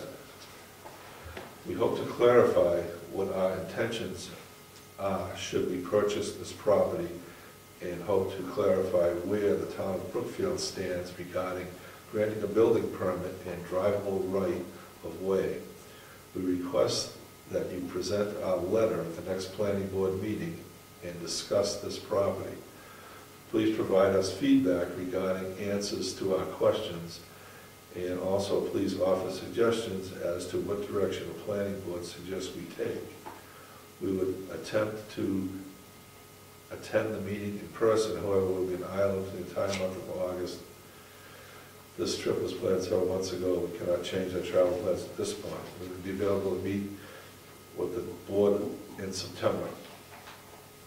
The property at 50 West Cove Road is 1.08 acres, contains an older camps and other buildings that appear to be in need of significant repair or removed. Please see the enclosed photos. The current total square footage of the buildings on the property that is currently being taxed is 1,580 square feet, as listed below. A cabin with a deck, 456 square feet. A boathouse, 768. A shed, 128. Porch number 184, porch number 2, 144. Total of 1,580 square feet. There is currently no drivable right-of-way. The current owners use a right-of-way, which is a wedge of land between LeClaire and Beasley on West Cove Road. Vehicles are parked at this right-of-way area, and boat access is used to reach the property at 50 West Cove Road. In our research, we did not find, as the real estate listings describe, access from Tumbledown Dick Road, which is not yet to be created. A very confusing statement. What does this mean? Does such a right-of-way exist other than the access between Beasley and LeClaire properties? Where is it? Is it deeded? As a potential buyer of this property, we are inquiring about the granting of a right-of-way from the residents adjacent to the property. The adjacent property address 184 and 180 Tumbledown Dick Road. This is a 25-foot wide right-of-way, approximately 50, 60 feet long, would be built off their private driveway. Should they grant us a legal deeded right-of-way, we would relinquish the current right-of-way between Beasley and LeClaire. Granting of this right-of-way would be totally at the discretion and comfort level of the residents at 184 and 180 Tumbledown Dick Road. First question is, how would the driveway be classified if there were now 3 residents using it? We have heard verbally that the private driveway would then be classified as a private road. Is this correct, and what does it mean? Does classification as a private road in any way have any negative ramifications for the residents of 184 and 180 Tumbledown Dick Road? Will they be able to continue to improve on their property in the future, which might mean constructing additional buildings? Essentially, they will be able to use their property as they always have done, and everything will remain unchanged should the driveway classification change. Please answer these questions in very specific detail. If there would be any negative impact to these residents, then we would stop right here and not purchase the property and would not request a right-of-way from them. The answers to these questions with very clear definitions of a private road in writing is essential before we continue pursuing this purchase. As stated, would not go forward if there were any negative ramifications to the other residents sharing the private road. Those ramifications would also affect us in the future. The next hurdle to clear is to clear understanding of what amount of square footage, if any, would be approved by the town of Brookfield for the footprint for constructing a new home. Is the grandfathering of the current square footage being taxed possible? Would you consider approving a variance so a new home can be built on this property? Our intention would be to demolish the existing buildings and build a new desirable home. We have met with builders and have selected a few designs that might fit complementary on the property. We are well aware that we would need to submit essential permit applications and plans to the town of Brookfield.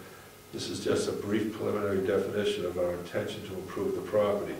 Should we be granted a building permit, we would abide by the new code of constructing the home at least 75 feet from the water frontage. The current camp buildings are only about 19 feet from the water. The description in the real estate ad reads, "No frills life or tear down and build your dream quarters." Does not seem possible with the camp as it stands today, which brings us to the next set of questions or concerns. If a potential buyer, whether it be us or someone else, were amenable to accessing the property by boat and not receive a driveway right away, thus live no frills life, we assume New Hampshire and Brookfield current code regulations would be enforced. Is it correct that grandfathering of old codes may not apply to a new owner, thus the new owner would be responsible for bringing the property up to current code?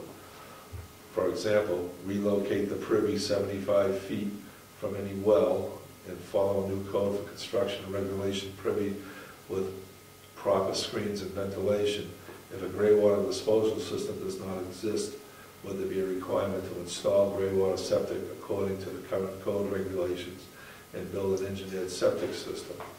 Repair or remove deteriorated buildings. How would emergency services access the property if there is a code requiring new owners to have access to these services? The list goes on. Other items will need to be evaluated and discussed further. This brings us back to the granting of the drivable right-of-way. Without drivable access, huge equipment needed for the demolition and removal of debris cannot be brought in by small watercraft. Also, huge equipment needed for installing an engineered septic system, a gray water system, and constructing a new cottage cannot be brought in by small watercraft. The property as it stands with its old camps appears to not have any options for use without road access. Even if a buyer was to purchase the property out of current use purposes, how will they get the buildings removed? Also, as noted in our address at the top of this letter, we have a home in Tucson and spend our winters there. Thus, we would be living in the property during the summer months. Increased traffic would be limited. Retired couple in 60s would only be the residents living there.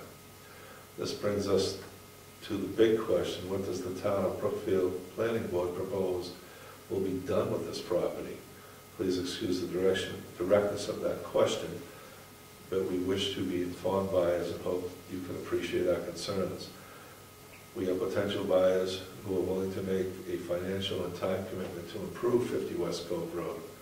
The financial commitment for constructing a right-of-way, driveway, bringing underground electric lines, building an engineered septic system, and demolition and removal of the existing buildings is quite significant. If the property was improved by demolishing the old structures and buildings, building a new home, it would increase tax dollars, thus benefit the town.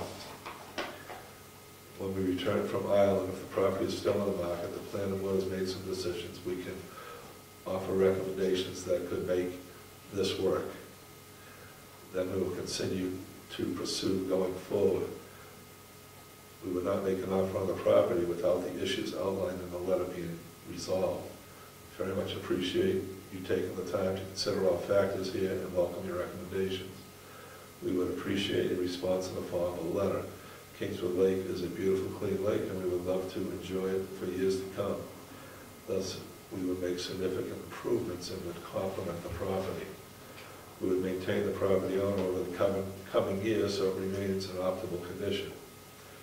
The outcome will be a quality home near the residents in the area and an asset to the town of Brookfield. You want to look at this or start with discussion?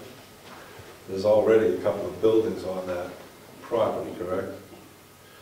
And the small one is a cabin, 456 square feet. Is that the only footprint that can be rehabbed? Well, rehab, but they're talking total demolition. Yes. Taking out entirely. So this is a non-conforming lot with It is. non-conforming buildings with Yes. non-conforming, maybe conforming uses. That's conforming, yeah. So our zoning says, our regulations say they can, that 456 feet is, they can stay within that footprint? And that's it? Or, Wait a minute. or, Okay. This may be redundant, but I don't believe the planning board should have to answer every question that they have asked. I think the planning board's job is to listen to a presentation from them as to exactly what they want to do. I mean, we can't address the right-of-way. That's between them and the other property owners. Yeah, the other property. If they want a right-of-way, they should establish that first before they do anything. Yeah, if they have to use somebody else's property, they have to have them surrender right away. Right, but that's up to them, that's not up to us. That's- So what I'm saying is, as a planning board, I don't think that the town should be telling them what they should do. They need to submit a plan.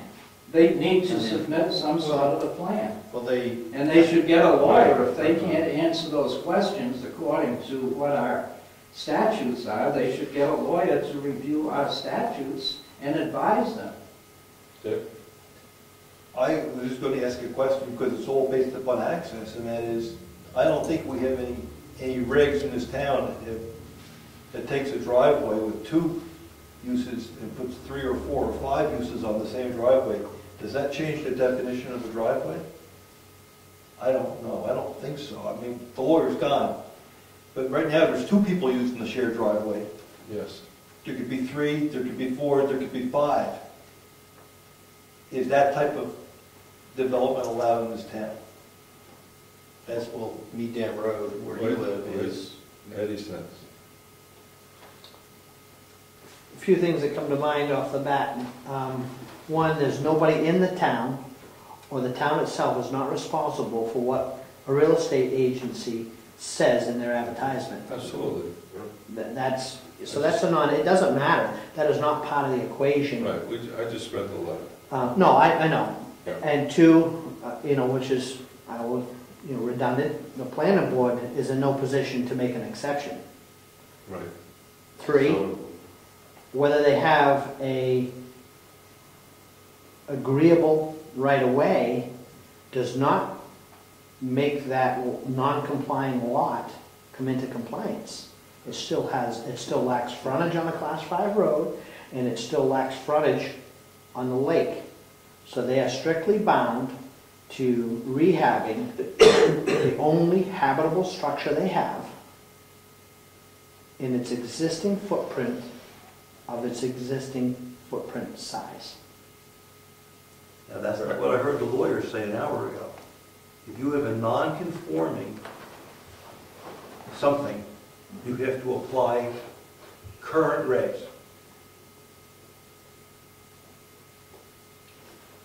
I wasn't on all of that conversation, but that's, Current regs mean you go back 75 feet and you come in all your, I don't agree with that. That's not the way I interpreted that or her discussion. well, so what do we do? Have a lawyer read them? No. Not our lawyer. Not our, not No, right now, it seems like we have rules regulating, or rules about non-conforming lots, existing lots. Right. well, if they tear down the existing structure, like they were saying, They're under the impression that they can take the total square footage of all the They buildings. cannot combine all the buildings because they're only dealing with habitable structures. If they want to take each individual building down and rebuild it in its footprint, they have the right to do that. They can't take them all down, combine the square footage into one. Exactly. Because they're non-conforming, means they have to stay within the non-conforming footprint. And the small building is the livable building. So that's the only one they can make a residence. Correct. So, excuse me, sorry. The big building used to be a residence, but it was taken out of that classification. I believe the present owners applied for abatement saying that they wanted their tax status changed because they never use it as a dwelling. They only use it as a boathouse, and they did not want it to be taxed as a dwelling. So the category of that building changed. And you just can't whimsically change it back. It's like, so I have a barn, so now I want to make it a house. You can't change the use of a building once it's been done.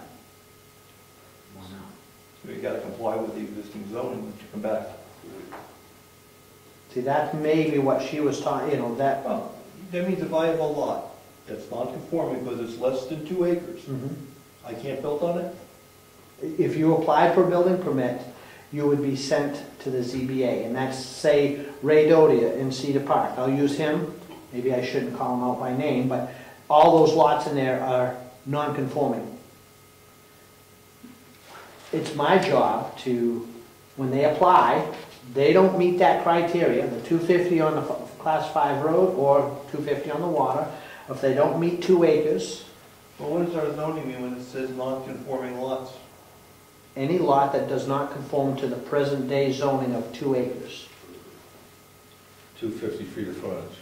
All right. If they were to go outside the grandfather living dwelling, Then I would reject them and give them the information to file with the ZBA.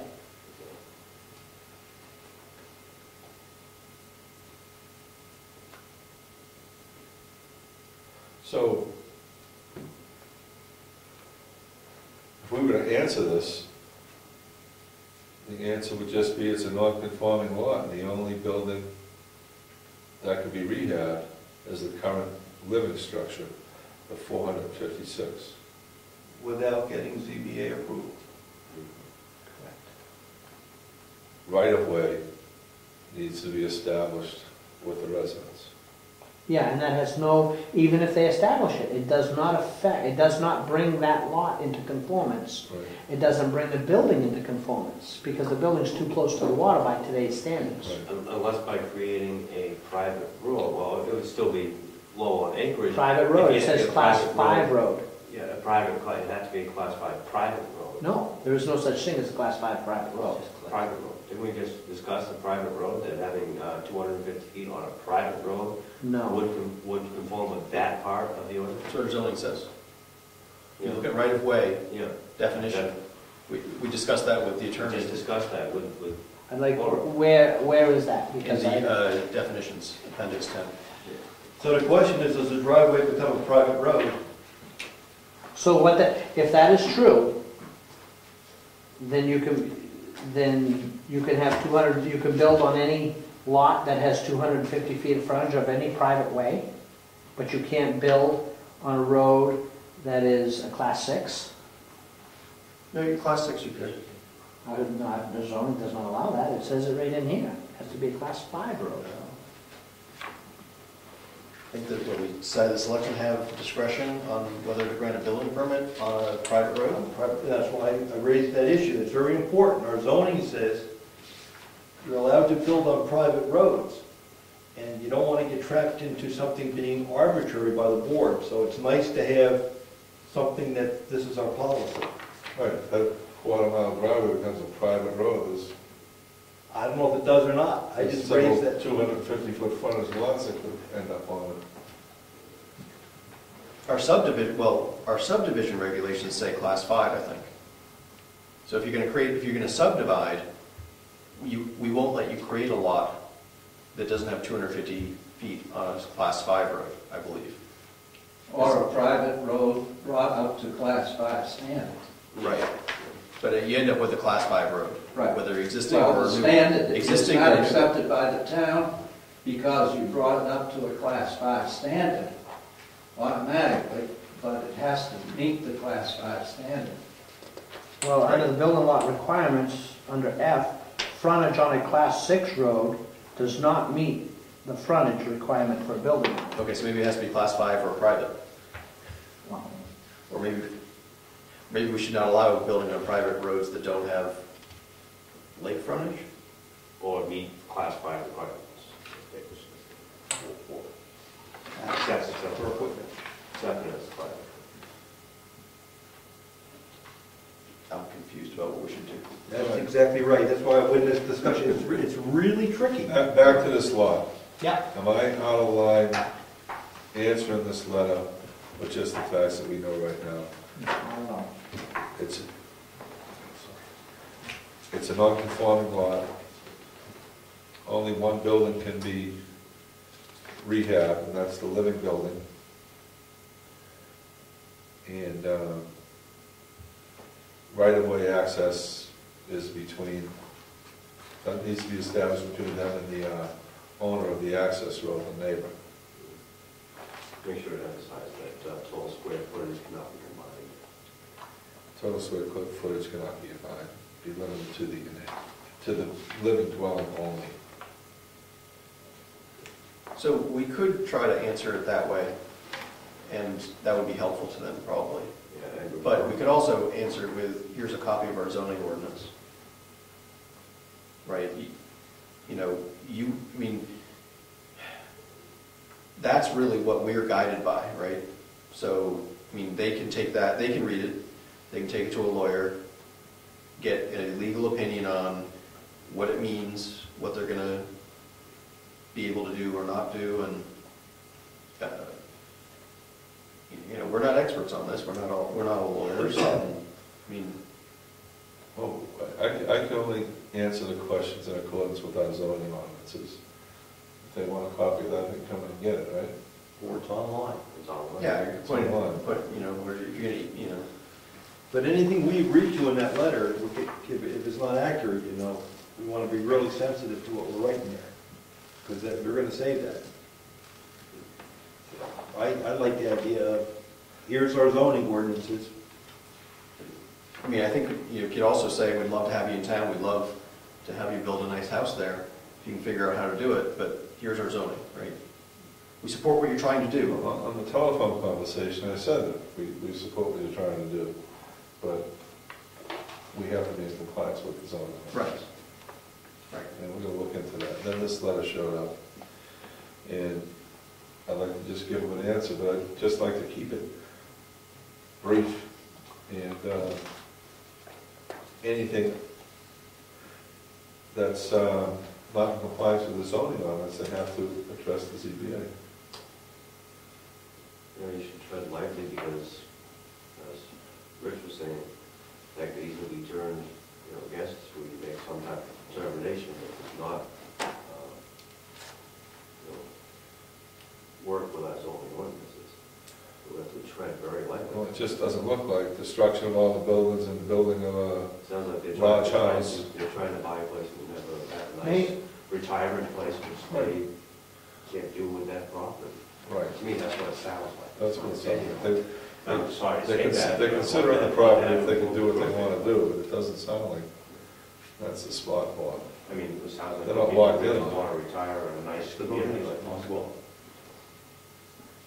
Yeah.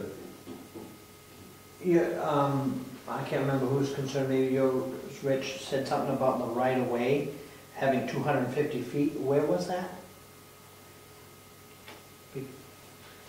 Arguing that a right of way could be construed as, if you had 250 feet of frontage on a right of way. No, would having 3 down there turn the right of way into a private road? Even if it did, my argument was even if it did, it doesn't bring a lot into conformance. And somebody responded with, but our zoning says 250 feet on the right of way. Private, So- private road. Where does that say that though? I was just gonna say it was lawyer. Because I have under building lot requirements, C, lot width at the right of way shall not be less than 250 feet. And the lot depth, So Eddie, look on page 45, The definition. definition VV. Right of way, it says means includes and is limited to all town, state, or federal highways or private ways dedicated to public use as property. right, I was reading that, but that's to define the term of right of way. Well, actually, it does say private ways dedicated to public use as property shown on an approved subdivision plan. So if it doesn't, does that mean if it's not, if it, that Understand the private road- definitions is defining when a term is used, you have to, so the definition of a right of way is, includes, and is not limited to all town roads, state, federal highways, or private ways dedicated to public use as property shown on the subdivision approval. This definition in no way implies acceptance of that private right-of-way by the town of Brookfield. That just, the state 109 is a right-of-way. All our roads and towns are right-of-ways. If I wanted to grant you right-of-way for a back lot, I can grant you a right-of-way. It's just defining what the term means. It does not have anything to do with the acceptance or meeting a building lot requirement. Yeah. The way that states a private road, the town could say, no, we don't accept that as a proper right of way because of access by fire. Right, it's not an emergency automatic. It equipment. does not bring it into Yeah. compliance. Well, So, it's, Yeah, if they call it a private road. it's so still right. Norman and Primo could grant them a right of way. Yeah. And then come down that driveway and cut into their lot. Mhm. So now they got road access. That's no problem, right? Well, they have access to it, yes. Right, now they can have access to it if they get that right of way granted by Norman and Primo, Mhm. but they're still dealing with a non-compliant lot. Well, the town could say that. And The they're reasons restricted, for they're non-compliance. restricted to the residence that's on the lot. Correct. Okay. There's so many ways that's not in compliance. So many different ways. Non-buildable lots. Yeah, and it's not something you need to answer in the letter, I don't think, but they mentioned that the right-of-way would only be very short. Well, regardless, it sounds like they're looking for me to give back a letter that's a stamp of approval or definitive as to what they can't do. And we're not in a position to do that. If they hadn't purchased the property, my personal advice would be, don't get into the legal quagmire. Walk away. That would be my personal advice. They're coming to town, right? They said they're gonna visit us in September, is that what it said? They could. Because what that realty agency is stating may not be entirely factual. Oh, geez, that's never happened before. No, no. All right, Mr. Chairman? yes. This cabin is listed as 336 square Yes, feet, plus a deck. and then there's a deck, and they list cabin and deck as 456. Right. Does the deck count as square No, footage? it's not living space. So they would be restricted to building 336. 336 feet? Again, think of it this way, because it's non-compliant, they can only maintain or improve upon what they have now. They can't create more living space, so the deck is not living space, they can only deal with the living habitable space. And they can't expand that backwards, away from the water. No. Can they go up? They might be able to go up, How many decks? but I'm not gonna, They need 5 decks to get to 15. you know, actually, when they called me and asked me that question and talked about going up, the issue is, how are you gonna get the material there? Which isn't my issue, but they probably wouldn't get a building permit approved based on, I doubt there's adequate support. Utilities, septic. And if they, When you say yeah, support, what do you mean? foundation to handle more than what's there. It's probably on stilts. Oh, I'm sure it is. But they can replace it, they can upgrade that, right? I believe at this point they can upgrade. You can improve upon what you have. You just can't expand upon it in a footprint basis. Dick? Since everything is non-conforming, both the buildings and the lot, why not just refer them to the ZBA? We can't make any decisions unless the ZBA rules on it anyway. And let them present their case to the ZBA and let the ZBA come back and give us their opinion or ruling. At What that they point, can at that do. point, I don't even The think the ZBA planning will board tell needs to them be what they involved. can do on that property, Yeah. since it's non-conforming. Well, that was the intent of putting that in the letter. I was just going to expand upon it and just reiterate that it's non-conforming lot, non-conforming buildings. Right? They're restricted to 336 square feet according to our zoning ordinances. The right-of-way is between them, Primo and Norman. Anything else should be directed to the ZBA. They should make a presentation to the ZBA. Having sat on the ZBA, that's what you do. Or we could just send them a note that says that the entire lot is non-conforming. Contact the ZBA. Right. Right. Give their presentation to the ZBA. So without talking to anyone, they could go in and improve or fix what's there. And that's about it. If they want to move, expand, change the footprint, or whatever, they have to go to the ZBA. We have nothing to say about that. Is that what I'm hearing? Yeah, the policy usually is to go to the building inspector, he says no, and then they go to the ZBA to get a variance. I have to admit, I told them to contact you for clarity on the right-of-way issue, because I could not answer that. And I basically asked them to contact you just for clarity reasons. All right. And I didn't mean to Then I will clarify the 336 square feet and the right-of-way has to be between them, Primo and Norman. But that doesn't, Well, it's going to become The conforming. right-of-way in no way implies that it's a it building. changes the status of that building or that lot. Any more questions beyond that would have to be presented to the ZBA.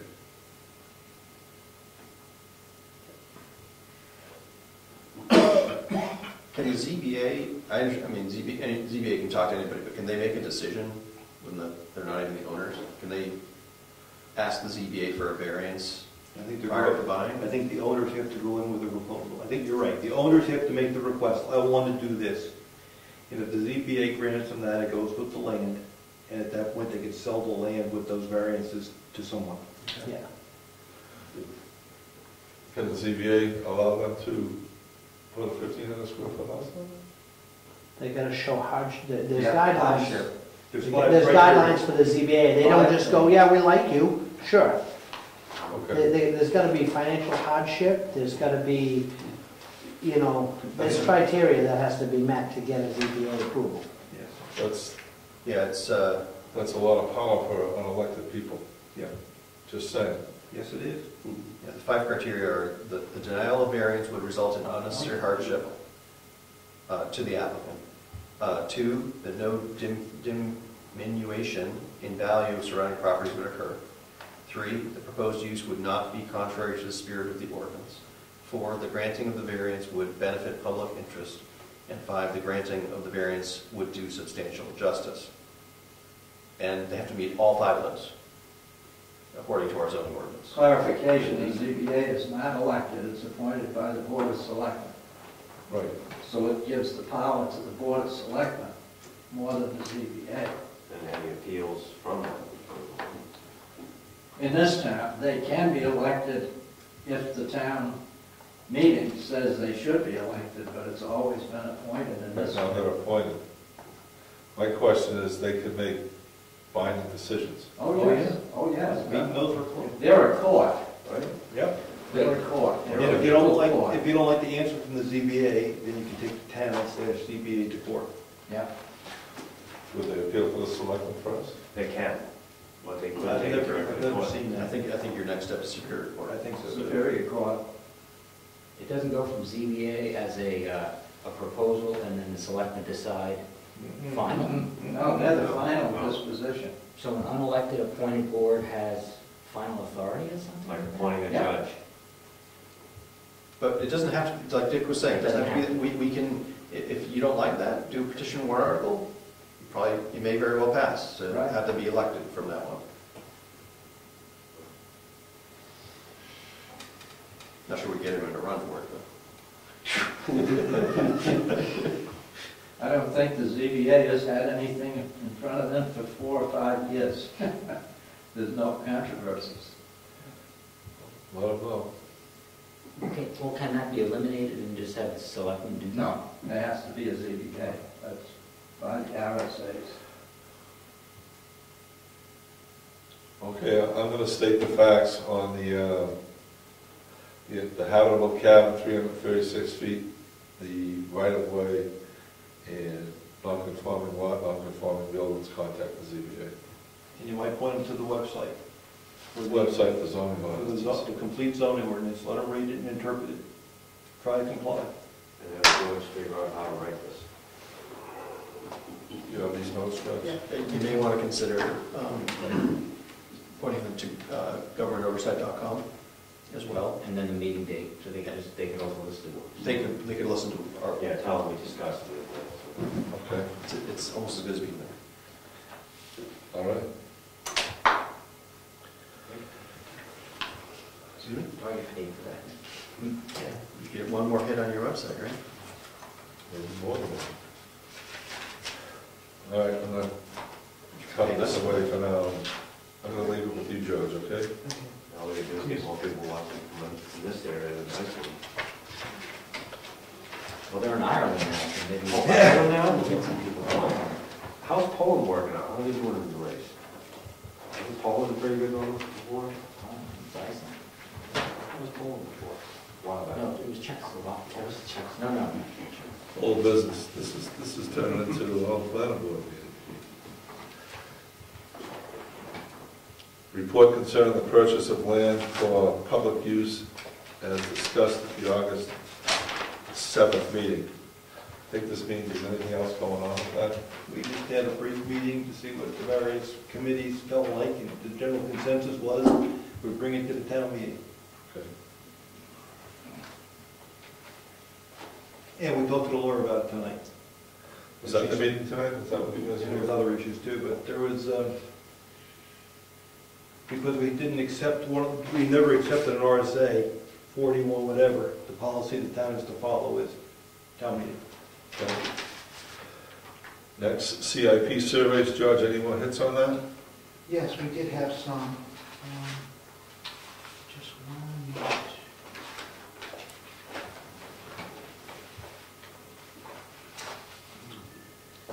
Okay, as of right now, we have 6 that have reported into us. Originally, there were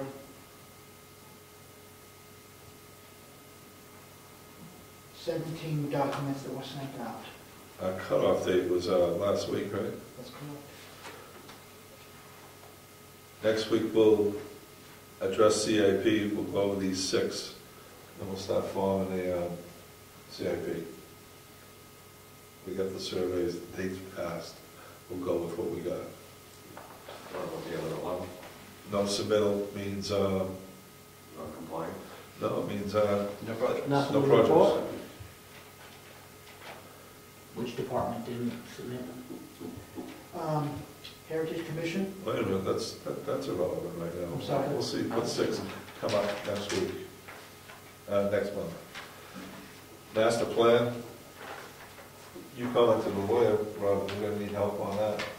Well, I just was asking for general thoughts, but I mean, Yeah, I got the gist, the master plan is like a mission statement. there's a big part of it is a vision about what we want, and with some recommendations about approaches we can take to get there. So that's something that we take a swag with after we finish CIP. And then we can work with her and see how that goes with our other plan. She said it has to match or be compliant with the zoning allowances. That's what the law says. The zoning ordinance actually has to be, go along with the master plan. But the master plan is very general and vague, so. Okay, CIP first, then we work on master plan. I think we're close to CIP, and next meeting we'll concentrate a lot of time on that, put together our recommendations and come up with a plan. Mr. Chairman, on CIP, would it be possible to get copies of the submissions Yes. ahead of time? Like, even if just scan them and email them, George, is that possible? Yes, That's okay with me. Can you do that, George? yes, sir. Because then we'll have a chance to take a look at them ahead of time, and Just a moment. it'll save us some time in the meeting if Good idea. we're familiar with what's there at least. Good idea. Mr. Chairman, if I could Yes. add something, and maybe Mr. Yes. Zach could help out. I have 4 submissions from the selectmen, 4 different submissions. I don't know how to, I'll just put those copies in there, but I didn't know how to regard those. 4 submissions from 3 selectmen. You guys want to spend a lot of money? One per form. One capital improvement project per form. Okay. So did you cover like the Heritage Commission? Yeah. Okay, so Yeah. it may be a little misleading to think that we didn't hear from everybody because you handled some of them. One of them. Okay. Okay. Don't take that leap. Okay. What? Okay. Okay, member comments pertaining to the town of Brookfield? I had, well, geez. It's in our minutes that we just reviewed from, so the meeting of July 17th. Yes. I had, on the page 3, member comments, B, I had asked Ed about SRPC's master plan. And I think Ed left with a to-do here. Said Ed Comeau stated that he would question the executive committee regarding the issue Mr. Comeau added to the SRPC, blah, blah, blah. And so my member comment is to ask Ed if he can give us an update on that, if he has one. Ed? Oh, you mean you want to know if they are done with the master plan? And how they got to the point of not doing it. Oh, there's been no answer, and they have not met, and they will not meet until September. So there'll only be an answer to that. Okay. But certainly, I have not gotten an answer to that. Okay. And they're still not done with it? They're very close. In fact, I believe Lakes Region almost has theirs completed and ready for public review. So it's very close. So are they off the bike paths and onto your business now? I don't understand the question. You stated that they put hundreds of hours at the bike paths and none into the state mandate? I believe I was talking about federal highways at that Yeah. point. Oh, yeah. About the master plan. I still don't understand. Okay. Well, the comment here was that I think they're referring to that they approved the use of 100 man-hours to map out bike paths in favor of grants while disregarding their obligation to fulfill state mandates. Well, they would argue that they're disregarding they're finishing up with the master plan by doing that. But they can't disagree that it's being taken away from completing it. I mean, they'll agree with that, but the entire commission voted to allow them to do that. The executive director correctly asked them, is it okay if we do this? And I think there are 2 people, myself and I believe the Wakefield representative, voted no. But it still passed, so they were given authority to do it. So they're saying no master plan until September? It would most likely be that way, yes. Well, there's a process, right? They have to go have public hearings, and I think before the master plan is, well, we have to go through the process to get our master, before we approve our master plan, right? We have to have public hearings. And Yes, there will be posted public hearings, and then it has to be issued out to all the libraries. It has a comment period, just like I believe each section had its own comment period. But there is a draft. If you'd like me to bring the draft next meeting, I can do that. Do you have it online? Soft copy? The draft may be online, it might not be online, it's possible. Well, we can take a look in the comment sections next month. All right, thanks. Any more? I have a question regarding Walker Road. Yep. Actually, after our last discussion, we were talking about that property. That road's being maintained by the town, is that correct? What's the town's interest in maintaining that road? Do we have some property back that the town needs to have access to? It was voted as a Class 5 road, and we're just obligated to maintain Class 5 roads. No, that was tried to be changed to Class 5 roads to camps at a town meeting. Quite a few years ago now, I tried to get it to a Class 6 road Oh, altogether. At that time that I tried that, there was nobody living there except for in the summer. It didn't fly. I had 3 of them on my list: Walker Road, Eaton Road, and Cottle Hill Road. And I had no problem getting people signing the petition, but when it come time to stand up in support of it, nobody voted for it. okay, so right now they're So Class right 5 now, roads. they're Class 5 roads. We maintain it, or we just keep it open? We maintain them. There's one residence out there, it's a temporary. One on Eaton, there's one on Walker, and there's a summer residence on Cottle Hill. Just wonder if it's in the best interest of the townspeople, or spending money for maintaining a driveway, essentially. I think it's the same. Class 5 road. Town, got to bring it to a town meeting. And it changed to 6. There should be a book in your office there on all about roads and rights of way and how you can change classifications. So if you want to educate yourselves and tackle that. So if there's more lots on the Class, Again. if there's more lots on the Class 5 road, it's possible that more people are end up living on them anyway, correct? Correct. Possible. So if somebody, well, if we wanted to, rather than read the whole book, if we wanted, if the town decided to, could we, with somebody living on there, we could kick them out? I mean, No, it wouldn't kick them out, it would just change the class of the road. right, but we would be, they'd be responsible for maintenance and Maintain. plowing and everything. Sounds like you'd sued on that one. Well, that's not a very nice thing to do to your neighbors. That's part of you. But it's also not that nice of them to get us to maintain their driveway. Well, see, yeah. So, I mean, it goes both ways, but. Okay, meeting adjourned. Oh, sorry. I want to add, I have an idea. To get a very accurate answer from the executive committee about how the law handles what the executive director did, is it possible for an official letter to go from this planning board to the executive committee? Because usually during their meetings, they're closed, meaning they don't take public comment. And since I'm not on the executive committee, I can't ask them directly in the meeting. And that would be something they would, as an executive committee, would probably like to answer as one unit. So if we sent a letter asking that question to the executive committee, they would have to address it and actually answer why they instructed the executive director not to do what the law states, but to do something else. Is that possible? That's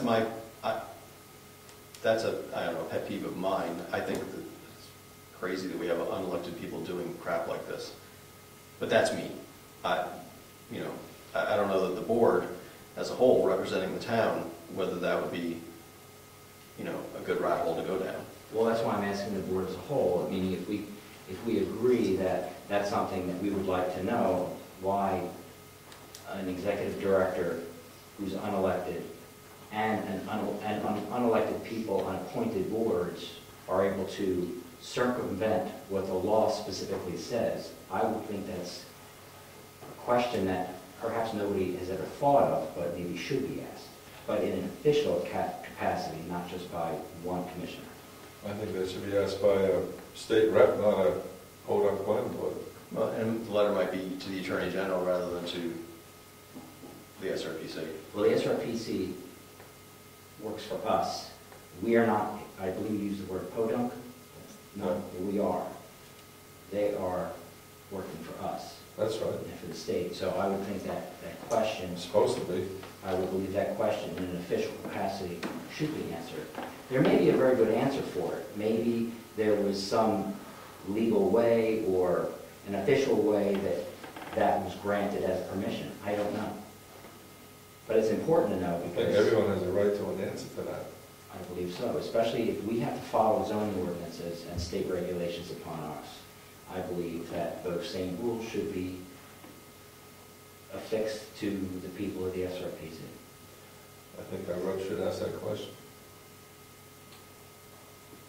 So if I form a letter, if I just ask in the meeting, I'm not going to get an answer. Right.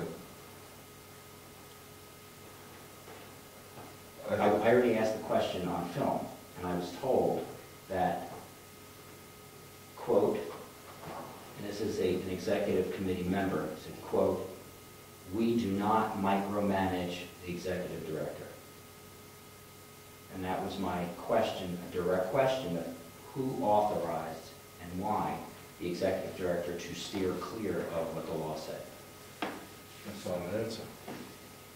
Correct.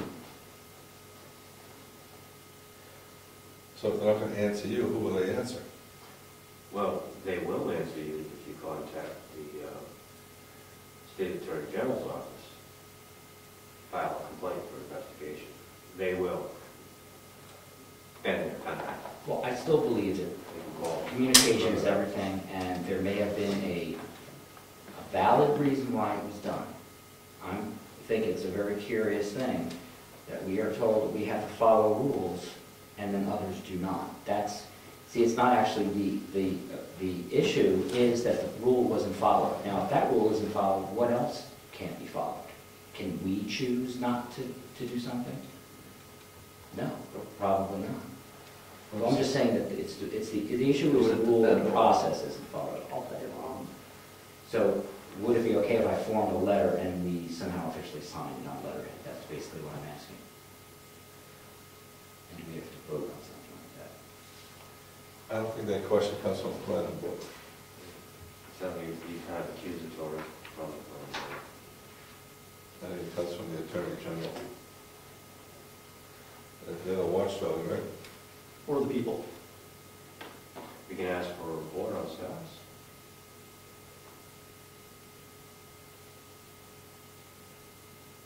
So would the same question in a letter from a private citizen receive the same answer?